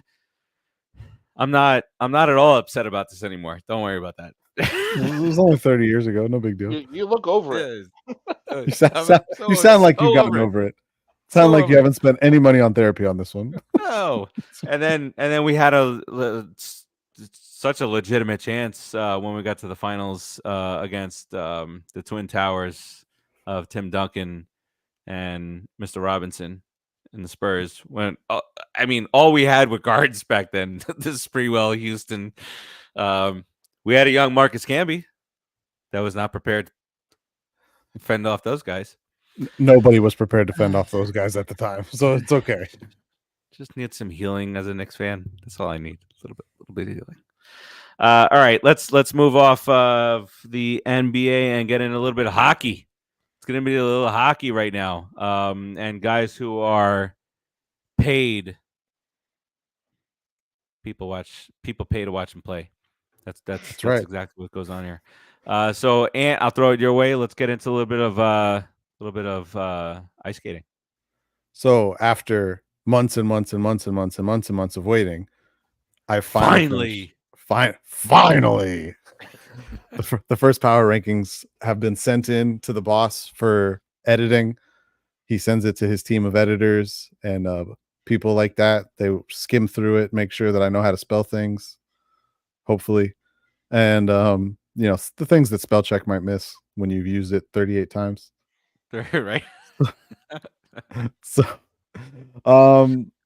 yeah, I don't want to dive too much into the power rankings portion of it. What I will do is I wrote a little bit about 4 different teams with the power rankings, similar to how I was doing last year. 2 teams that are doing good that I felt needed to be talked about, and 2 teams that are not doing so good that I felt needed to be pointed out. The one team that I will bring up is a team that is playing really, really well right now. They are first place in their division, and they may have played in the Stanley Cup Finals last year, just not won it. And that is the Florida Panthers. My neighbors. Yeah, they literally play in Steve's backyard, like literally. Wish I was joking. Could not live closer to the arena. Which I actually hear that those tickets are not as easy to get now as they used to be. When I lived down there, I used to get Panthers tickets handed to me for free numerous times throughout the season. I feel like the special used to be like, yeah, sit within the first 20 rows, 4 for $40 on the tickets, I add a hot dog and a drink special for $2.99. There was one ticket booth that if you walked up to before a game, they used to have a lady out there doing promotions. And what it was is if you had upper level tickets and you went to her and you told her you wanted to sit lower level, she would upgrade your upper level tickets to lower level tickets for like $10 a ticket. And sometimes those lower level tickets were fucking. I remember one time I did that and I sat 3 rows off the ice. Well, and I paid, and they were free tickets that I had gotten anyways, which was even better. I paid $10. I sat 3 rows off the ice for a Panthers game. It was fantastic. But I hear those tickets are a little harder to get now. But yeah, no, the Panthers. I know I've talked about them on here a few times before. Maybe I shouldn't talk about the Panthers. I have talked about them a lot on here before. I'll bring up the number 1 team on my list, and then I'll make everyone. I'll leave everyone hanging so that they click and read tomorrow. Exactly. Clickbait, baby. Tomorrow. Clickbait. So you're gonna get number 1, and then you got to figure out the next 31 tomorrow. Number one team on my power rankings. I did talk about this team last week too, but I wanted to elaborate further. Go ahead. No, number one. Oh, I thought you were going to say something. I was waiting for it. The Vancouver Canucks, a team that did not make the playoffs last year, did not look very good last year, and this year they look like a steamroller. They look amazing. The Canucks, they currently have the largest goal differential in all of hockey, which is saying a lot. That's a good thing to have this time in the season. They have 3 players over 60 points, including Quinn Hughes, who leads all defensemen in points scored. Yep, that's it, Raul. Vancouver, number 1. That's who I got on my list, number 1. Raul, you'll have to click through and read the article tomorrow to see where the Vegas Golden Knights rank, because I'm not telling you to. That's right. You gotta click it. Matter of fact, I need you to click it, open it, close it, reopen it 3 or 4 times, and then read and it. click it again. Yeah. And then do all that again. Yeah. And just keep doing that. But yeah, the Vancouver Canucks, the highest goal differential in hockey right now amongst any team. They have a goalie in Thatcher Demko who's not favored to win the Vezina, but is playing great hockey. They have a leading Norris candidate in Quinn Hughes. They give up the lowest goals per game on average. The team has it all right now, and they made a big trade to bring in Elias Lindholm 2 weeks ago, who's a great fit for them. He's going to play second line center for them, and that was a big need for them. Oh, excuse me. And their differential is, as far as I'm seeing, 16 points, 15 points more than the Panthers. Correct. Who is second? That's correct. Yeah. The goal differential is very large between those two teams here. I'm pulling it up right now. Yeah. So they're plus 58 on the year. So they've scored 58 more goals than their opponents. And like I said, they don't technically have the fewest goals allowed at this point, but on a per game basis, they are second in the league in goals allowed. So they're playing great hockey right now. It's always interesting this time of year in hockey because you have teams like this. I remember last year we spent a lot of time talking about Boston and the Rangers and how great both those teams looked. And then the Rangers loaded up and Boston loaded up, and Boston had the greatest regular season in NHL history. And we thought that those teams were destined to face off in the Eastern Conference Finals, and then neither one of them made it to the Eastern Conference Finals. That's right. So surely not Boston. Yeah, exactly. I mean, what a fucking fuck up. Second time we've had a President's Trophy candidate or President's Trophy winner get bounced in the first round in the last 5 years, which is pretty crazy. Happened to the Tampa Bay Lightning against the Columbus Blue Jackets a couple of years back. So, but yeah, no, Vancouver's a team I highlighted. I go over some of the stats on their team with the way some of their players are playing, and really it's interesting because for the most part that roster is very similar to the roster they had last year when they were really struggling. And this year, man, it has just all clicked for them. JT Miller, former Ranger, playing fantastic hockey for them right now. Elias Pettersson's about to get mega paid here pretty soon, playing amazing hockey for them right now. I talked about Quinn Hughes being a Norris Trophy candidate. Yeah, I mean, they look good top to bottom. And, we still have 3 weeks before the trade deadline in the NHL. So they actually have time to make more moves. They actually have Phil Kessel, blast from the past, Phil Kessel, working with their minor league affiliate on a professional tryout. So possible that Phil Kessel gets signed and joins the team. I know that there is some familiarity there between Phil and their coaching staff. So sounds like that could happen. They're really going for it. And, can't blame a team like that struggled the last few years, and teams from Canada in general that have been largely irrelevant for the last, when was it? 91, the last time a Canadian team won a Stanley Cup. Makes me kind of happy. crazy when you think about it. That's wild. That's pretty wild. Hey, and the Rangers have come back to life since last time we spoke about hockey. They have really come back to life since last time. I mean, they hit a lull. Still the 5th best record in hockey, so they're not like falling apart.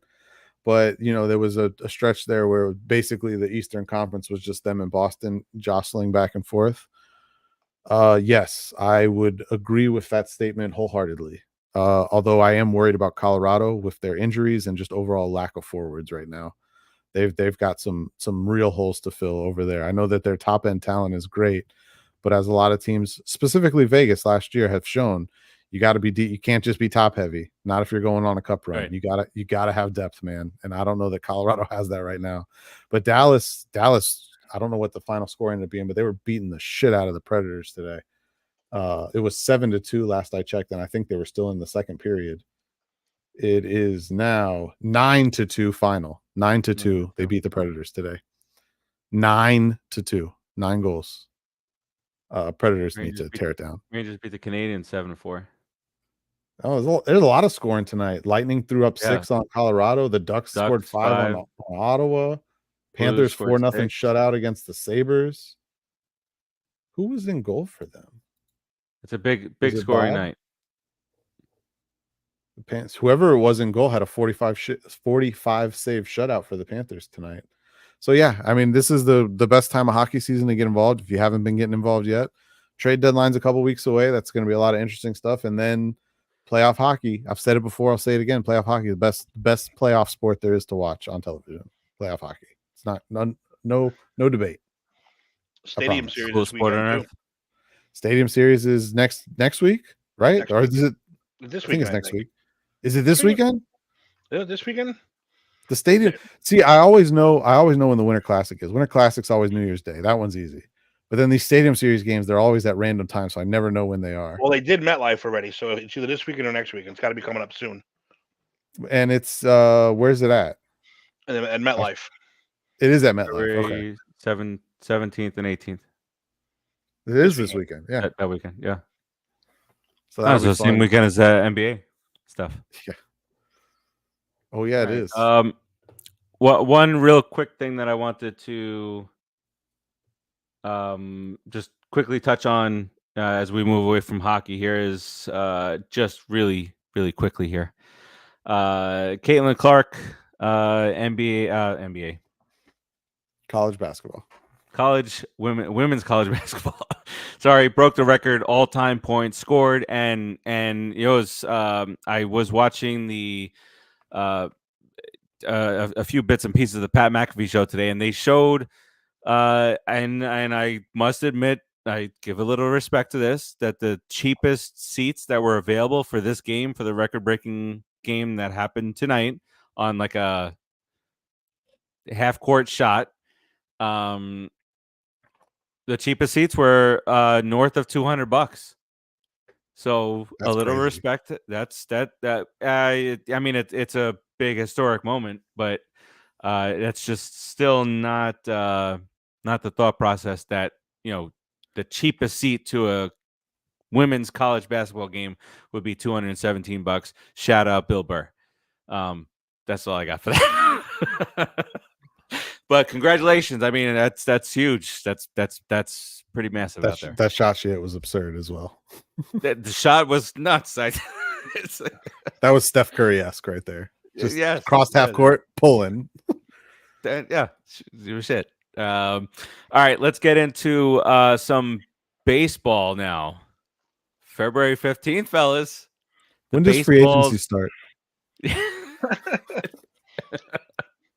I don't know, because I heard there's a Cy Young winner who's like, "Hey, Yankees, I want to play for you," and they're like, "Nah, Marcus Stroman." What the fuck is going on? Did you see the? I'm already mad. Wait, you're really gonna be mad. Did you see Brian Cashman today talking about Juan Soto and how he didn't see how they could resign him, and he's probably gonna get to free agency? No, he didn't. Say that. What happened to the Yankees? He did not say that. So I will send it in the group chat. I will find it right now, and I will send it in the group chat. I believe I'm just yeah. I read that and I was like, "Excuse me." So a little bit baseball news that came out today is Rob Manfred, who I mostly regarded as not a great commissioner. He is planning. I mean, you see the headline and you kind of get excited as a baseball fan, but then it's not till 2029 that he's going to step down. So, I mean, we still got 5 more years of this shit. But we got that. Also, when he was asked about the free agency and what's going on with that, he mentioned that in his opinion, and if it was up to him and he alone, there would be a free agent. We talked about this right here on Unsportsmanlike Conduct just several weeks ago. We talked about a free agent signing period in baseball. So while I don't think that the Baseball Players Association will go along with this, I think it's what's best. I don't think that, and I'll go down a list of the guys who are still free agents. But is it really good for the sport on February 15th when players have been reporting since the 12th that some of these guys and some of these names are still out there and available?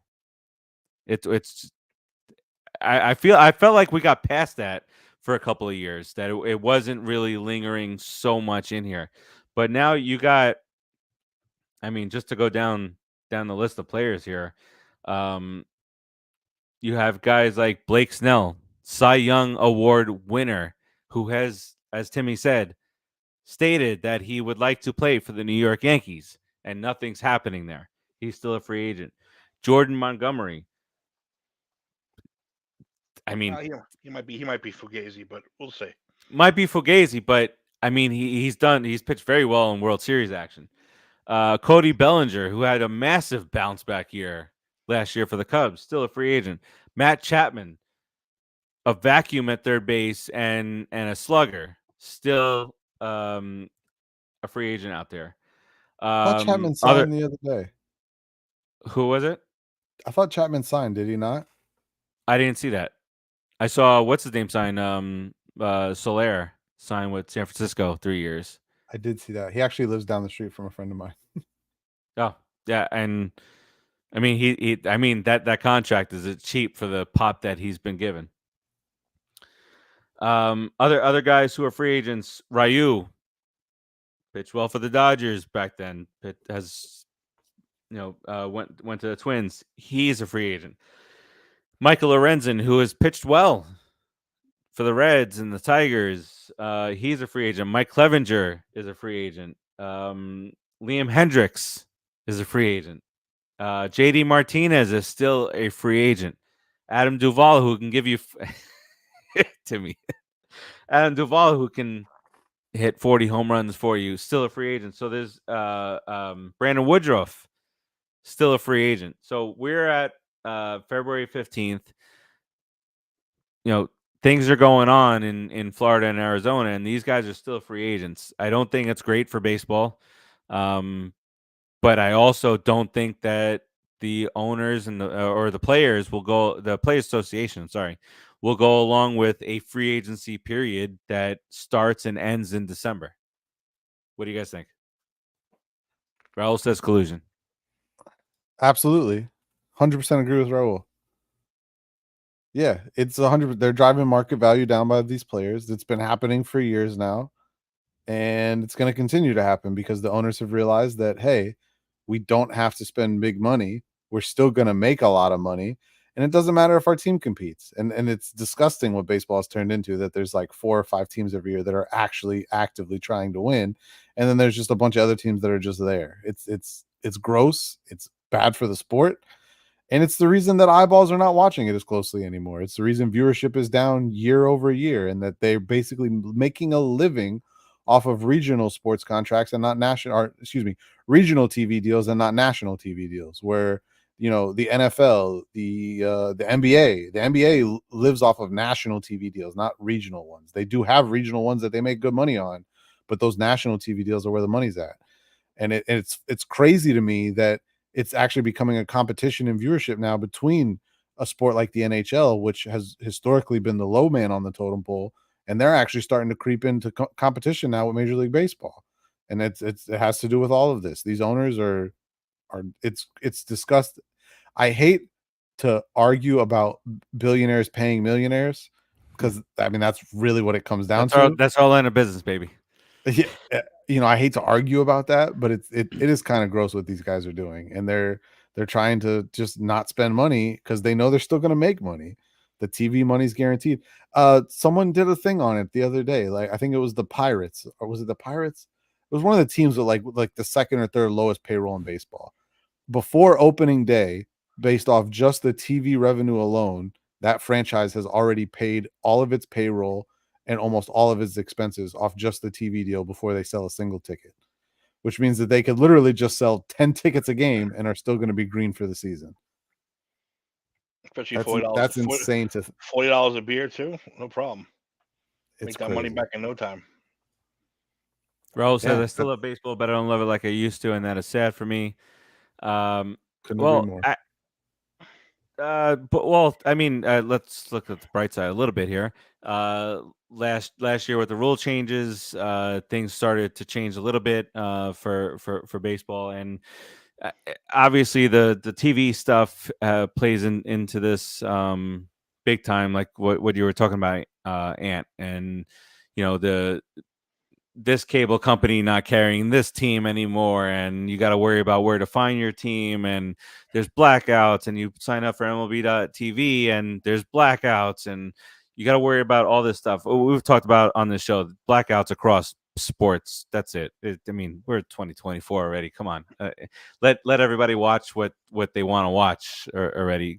I mean, if you're blacking people out of certain things and you're also complaining about viewership being down, it's looking pretty dumb of you. We either get 70,000 people in this stadium or 3 million people can't watch the game.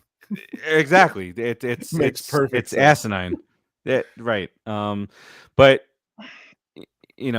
it just doesn't make any sense to me that these guys are going unsigned. Timmy, especially on in your end, this guy is saying a 2-time Cy Young Award winner, and you already have how many times has Garrett Cole won? 2, 3? 2. I think it's 2. 2. So you have a 2-time Cy Young Award winner on your staff. You have a 2 Cy Young Award winner that wants to join your staff, but the Yankees are hesitant to do so, and obviously every other team is also hesitant to do so. So what do you think about this? I would might have to call Ed on this one. Call Ed and Bertha, because I don't know what the fuck's going on. I honestly don't understand. Like you said, you go out every year trying to get these guys. Please sign with me. You give them the tour. You give them the steak dinner. You do all this shit. You put their fucking name on the screen. You play a video package. And you beg people to play. Here's a Cy Young winner who's like, dude, I want to play for you. Marcus Stroman. No. I really want to play. Marcus Stroman. No. The guy who complained about racism in New York. Yeah, exactly. It makes no sense. No sense. And I don't understand what's going on with them either at this point. The rest of those guys too. Yeah, well, like you said, I think there is something going on with that. Drive the prices down on some of these guys. It's a little hinky. A little something going on. Like, But you could never imagine that a guy who hit 307, 26 home runs, 20 steals, but would like if just not be signed. If it was like a position player and you're like, oh, I really want to play for you. Well, we don't need you. We have this, and this. It's a fucking pitcher. A Cy Young winning pitcher. Everyone needs pitching. There's not who a has team experience in that division. There's not a team out there in Major League Baseball that's going to turn down a 2-time Cy winner. I don't care what your rotation looks like. You're not turning it down. It makes no sense. Raul, is that true? Talking about the yes, I remember there was fuss about that. Look at the Yankees, 20 to 25 games. That was on PIX, which is Channel 11, Honeymooners.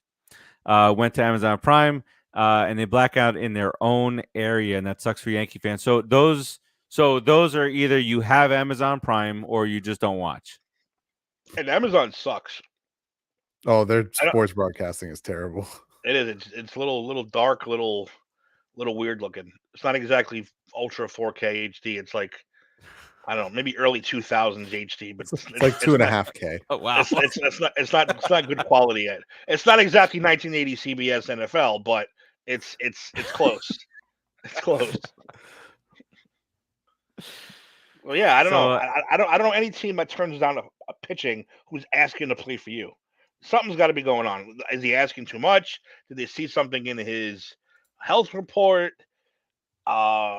It's like, yeah, here's Jesus handing you these special magic powers, and you're like, nah, I'm good. I'm gonna write it out with fucking Nestor Cortez and see what happens. Give me a break. I don't get it either. And I just saw you sent me the thing. I was like, yeah, I don't know what Brian Cashman should have been fired 10 fucking years ago. I don't know what's You're going not on with wrong. him. I don't know what he has on the Steinbrenner family that they keep him around this long. No GM should be around that long. I don't care how good you are. No GM should be in one place that long. You just need a spark. You need a change. You need an update. So I don't know what he has on the Steinbrenner family. So we can I wish Dave was around. Max Scherzer out until the second half. Justin Verlander has a shoulder issue. I feel like Justin Verlander's had a shoulder issue for like 4 years now. And Francisco Lindor. I was gonna say we can go. MLB.com is going through their top 100 list right now. Francisco Lindor, the guy that Dave loved to hate on, was recently ranked still number 25 in all of baseball. look at you trolling the troll. Look at you Yes, trolling the because troll. he's not here. Yes. The Mets have the highest payroll in baseball currently. I'm sure. Well, they're paying. Is it because they're paying all these guys? Yeah. That's what I love right now. That my owner does not give a shit about money, because rewind 10 years ago and let's say somebody, let's get creative. Let's turn this pitcher into a shortstop. Pay a $4 million. That's what the Mets were 10 years ago. Wait till you see first couple weeks of spring training. Carlos Rondon pulled a hammy. Hey, Blake Snell, remember us? How much you want to bet? You still want to come? We really need you now. The Yankees are up there too, though. Looking at these tax bills, so as it's currently set, here, let me sort by tax bill. As it's currently set, there are 7 teams right now that would pay a luxury tax this year. Those teams are the Mets, the Dodgers, the Yankees, the Braves, the Astros, the Blue Jays, and the Phillies. Now, the Blue Jays and the Phillies, I don't feel like they should count because their tax bill is only like $1.8 million. The Astros 2.3, the Braves 6 million, but then we get into the heavy hitters, the real heavy hitters. The New York Yankees current tax bill is $43 million. The Los Angeles Dodgers current tax bill is $51.2 million. And then the leader of the clubhouse, the New York Mets, their current tax bill, which, as Steve said, their owner could give a fuck less about, is $55.3 million. That's their current Thank tax God. bill. It's a mere bag of shells. I saw what I think I sent it. Did I send it in the chat? There was something with him the other day, and they were asking him about the money spent. He'd made a comment like, yeah, you'd like to see better returns on your investment or something along those lines. But basically what he said was, I've spent more money on stupider stuff or something like that. Yeah. I was like, oh my God, he really just doesn't care. Like, I once bought a boat. I want to. Propellers, and who cares? Who cares? Fucking money. Who cares? That's insane. Well, look, a lot more baseball to come as we get through spring training. We'll see what's going on with some of these free agents here in the coming weeks. But I was turned on to this YouTube. Is it YouTube channel? And it's like the funniest thing in the world to me right now. And I want to share this with you guys. Oh boy. But first, have you guys ever heard of 86 Hands? No. Okay. Never heard of it. It is so funny. But I'm not sure how. Going to hell. I'm going to hell. I don't know how this is going to show up as far as I don't know how this is gonna come like on here because they're shorts, so they're the 16:9 there. But let's see how this shows up. But this dude is funny as shit. I applaud him for doing this. So the account name is 86 Hands. He has no hands. 86 to hands. If you've ever worked in a restaurant or whatnot before, you say 86 to lettuce. Now I get it. So what he does is he gets How many? Hold on for 1 second because I just want to make this known that we produce excellent content on Pop Culture Pros, right? And we get the views that we get. And 86 Hands has 1.53 million subscribers. Subscribers, not views. Subscribers.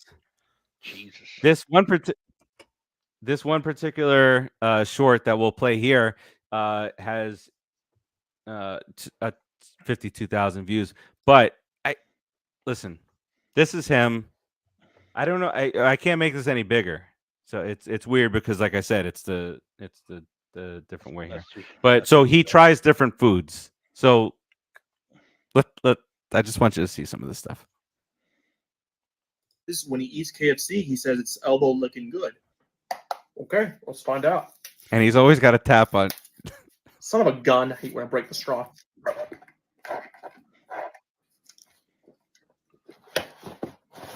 Tap it.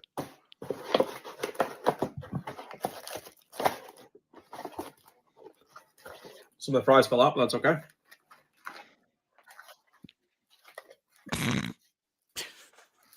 Extra crispy leg. I am so creeped out right now. Cannibalism? He said cannibalism. Are you fucking kidding me? Oh shit! And he tapped it. I am so creeped out. I'm confused. No, that is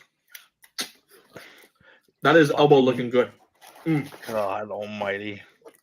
Word on the street is when he eats KFC, he said, Do you know first thing I thought of, and I'll be on that hell right next to you? Remember the fucking guy Benny from Total Recall? The mutant? First thing I thought of. I got 5 kids to feed. That's the first thing I thought when I saw him. Holy shit. I don't know what to say. I don't know what I'm allowed to say. Somebody showed that to me a few weeks ago. You said he has 1.5 million subscribers. I'm so annoyed at this, and this happens all the time. He's got 1.53 million subscribers. You want to do one more? Is anyone picking up that audio other than me? No. It must have been my computer then. One more. This one, he's eating a double quarter pounder with McCrispy smacked together. And keep in mind, he always fucking taps shit. double quarter pounder and a McCrispy smacked together. That sounds amazing. Let's give it a shot. So here is the McCrispy. Simple little sandwich. And then, of course, we got the double quarter pounder. But first, let's get to the drink. What the fuck? All right, so we're going to take this top bun off the double quarter pounder, and we're going to take the bottom bun off the McCrispy. And before we smack these together, I'm going to put some mac sauce on it. All right. Double quarter pounder McCrispy with mac sauce. Oh my.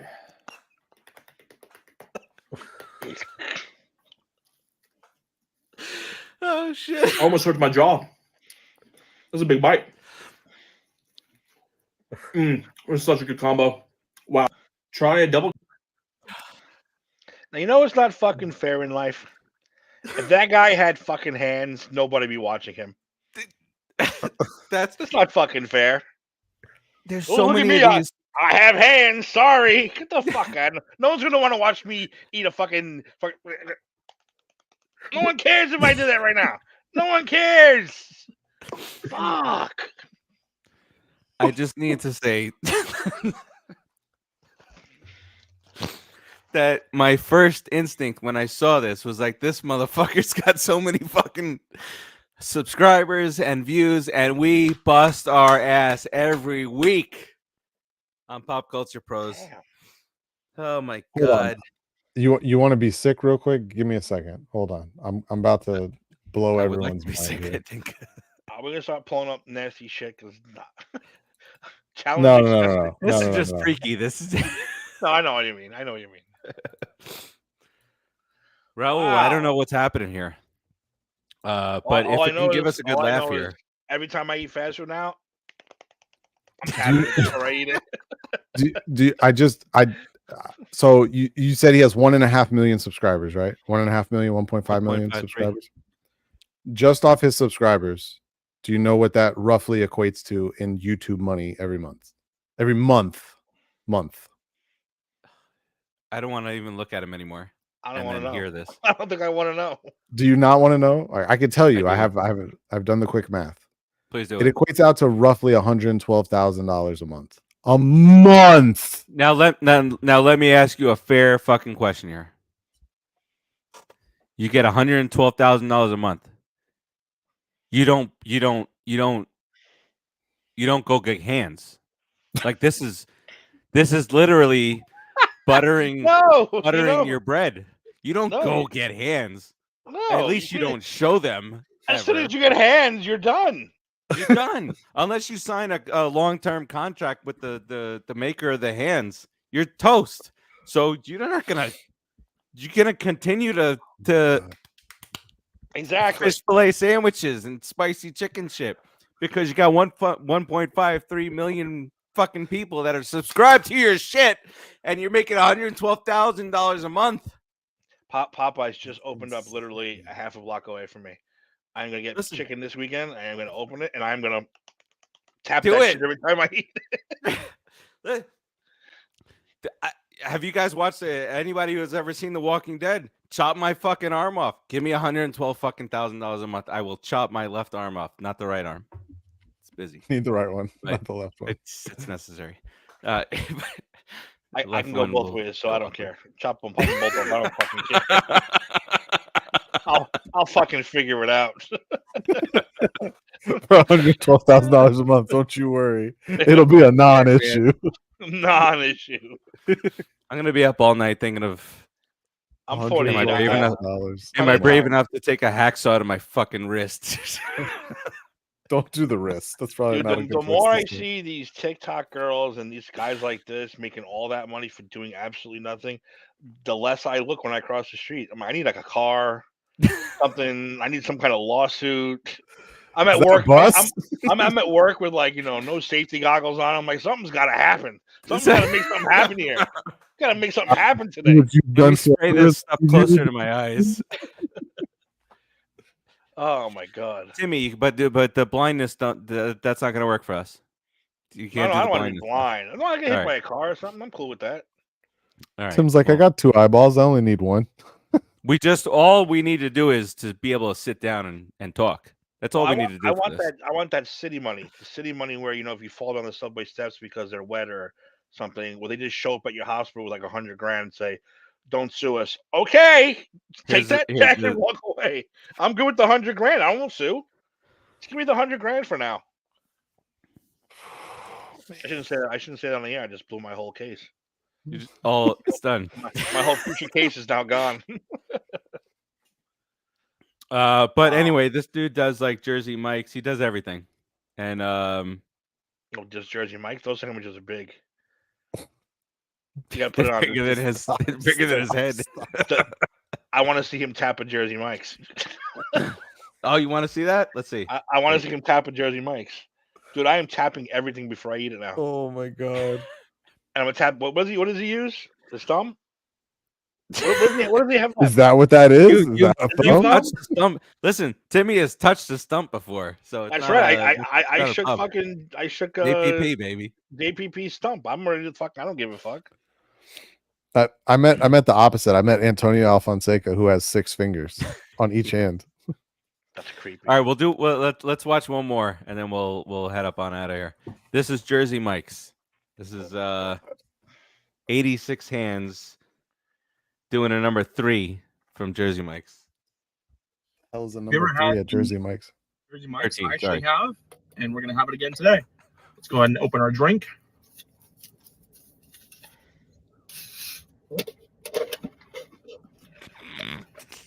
And time for the sub. I love me some cold subs. I like warm subs, but honestly, I think cold subs are better. This is a number 13, obviously. Everything on it except tomatoes. And we got it Mike's way with the oil and vinegar. Look at the sub. And this bread is amazing. Is he driving? Why? Gotta tap that shit. Oh, boom. Did Steve really just ask, is he driving? Oh my God! Look at that. We made a little elbow on the mess. And we made a little mess on the elbow. So let's clean it up. So backwards.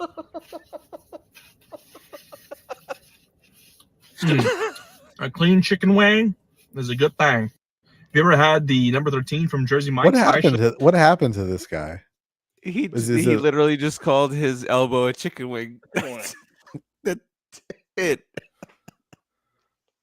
I can't. That's what I'll be thinking about tonight when I go to sleep. Fucking All right, let's $100,000 he just made this past month. We hit 2 hours. We're allowed to close the show now. let's stop the madness here with this. All right, let's go round robin here. Let's get it up on out of here. Timmy, what you got here? I don't know. I'm a little thrown off now by this guy. I want to know why he's got a tap. That's the most fascinating thing to me. So is the tapping. wait. So the whole reason that I was told about this was because I was pointing down at a paper and I was tapping at I went like this to a number, and I was asked, "Have you ever heard of 86 hands?" And it has forever changed my life since. Forever changed my life. That's one way to put it. It's weird when a freak does that to you. It's weird when a freak changes your life in a positive way. I don't know what to say. I'm going to be tapping on my food from now on. That's all I know about that. I'm glad this NFL season's over. I'm looking forward to baseball, actually. So let's just hope that works out well. And I would too if I had Juan Soto. We need to start busting out some games and stuff soon. Yes. Oh, for sure. Next week we don't have any football game to talk about, so we got to bust out some games, some wheel. What are you talking about? Next week's the 3-hour draft special. We'll be fine. Oh. Every week, mock draft. 18 weeks of mock draft. In honor of draft season approaching, we should do mock drafts, but not of the NFL. We should do mock drafts on just random shit. Absolutely. I told you guys my idea for the new show. I want to do shit like that. Oh, I love that idea, by the way. I think we should do that. I got the first movie already I want to do. Recast. I got the first movie I already want to do. Tombstone. Wait, oh my God, that's fantastic. God, that's my favorite Western. I'm not a big Western movie. Name? I don't think so. I thought he had the suggestion, the PCP rewind. I thought that was perfect. Well, that's if we incorporate sports and drafts. I think we should incorporate everything. We're rewinding it all. Movies, sports, everything. Rewind it. I love it. I think it's fantastic. Wow. Yeah. I had something in my brain earlier. You had $1 million idea. Now you can't remember. You got to write that shit down. I had a 1.53 million subscriber idea. You got to write it down. I feel like I did. You didn't tap it, so you didn't remember it. That's right. You got to tap that shit, Steve. Come on. Your head. Yeah, there you go, Steve. Tap on your head. Maybe you'll remember. So yeah, Tombstone is the first one I want to try. I'm gonna try Tombstone. the best Western movie ever. I think if we can get like 10 people to participate, the top 3 people get points. 3 for first, 2 for 2 for second place, and 1 for obviously for third place. And we'll do a couple of them, add them up at the end, see who is the best. Who's the best rewinder? Be kind, rewind. Be kind, rewind. Tombstone, you can only use actors that are out today. You can't repeat. No repeats. Current actors only. Current actors only. Oh man. So, well, who's playing Doc? Are we saving it? I have a Doc. You have a Doc? I have a Doc. I have a Wyatt Earp. This is gonna bug. I'm gonna have to sit here and fucking think about this now because this is good. That's a good one. I love that movie. This is my favorite Western movie. Yeah, me too. That and 310 to Yuma. I fucking love 310 to Yuma. I've watched that movie like 50 times. That's the not the original one. I watched the new one with Russell Crowe and Christian Bale and that's a lot of times to watch that movie. I fucking love that movie. It's a good movie. I'm not It's a good movie. I just, the one I'm thinking who's the one guy who plays Russell Crowe's like right hand man? I always forget that actor's name, but he's a really good actor. He just doesn't do a lot of movies.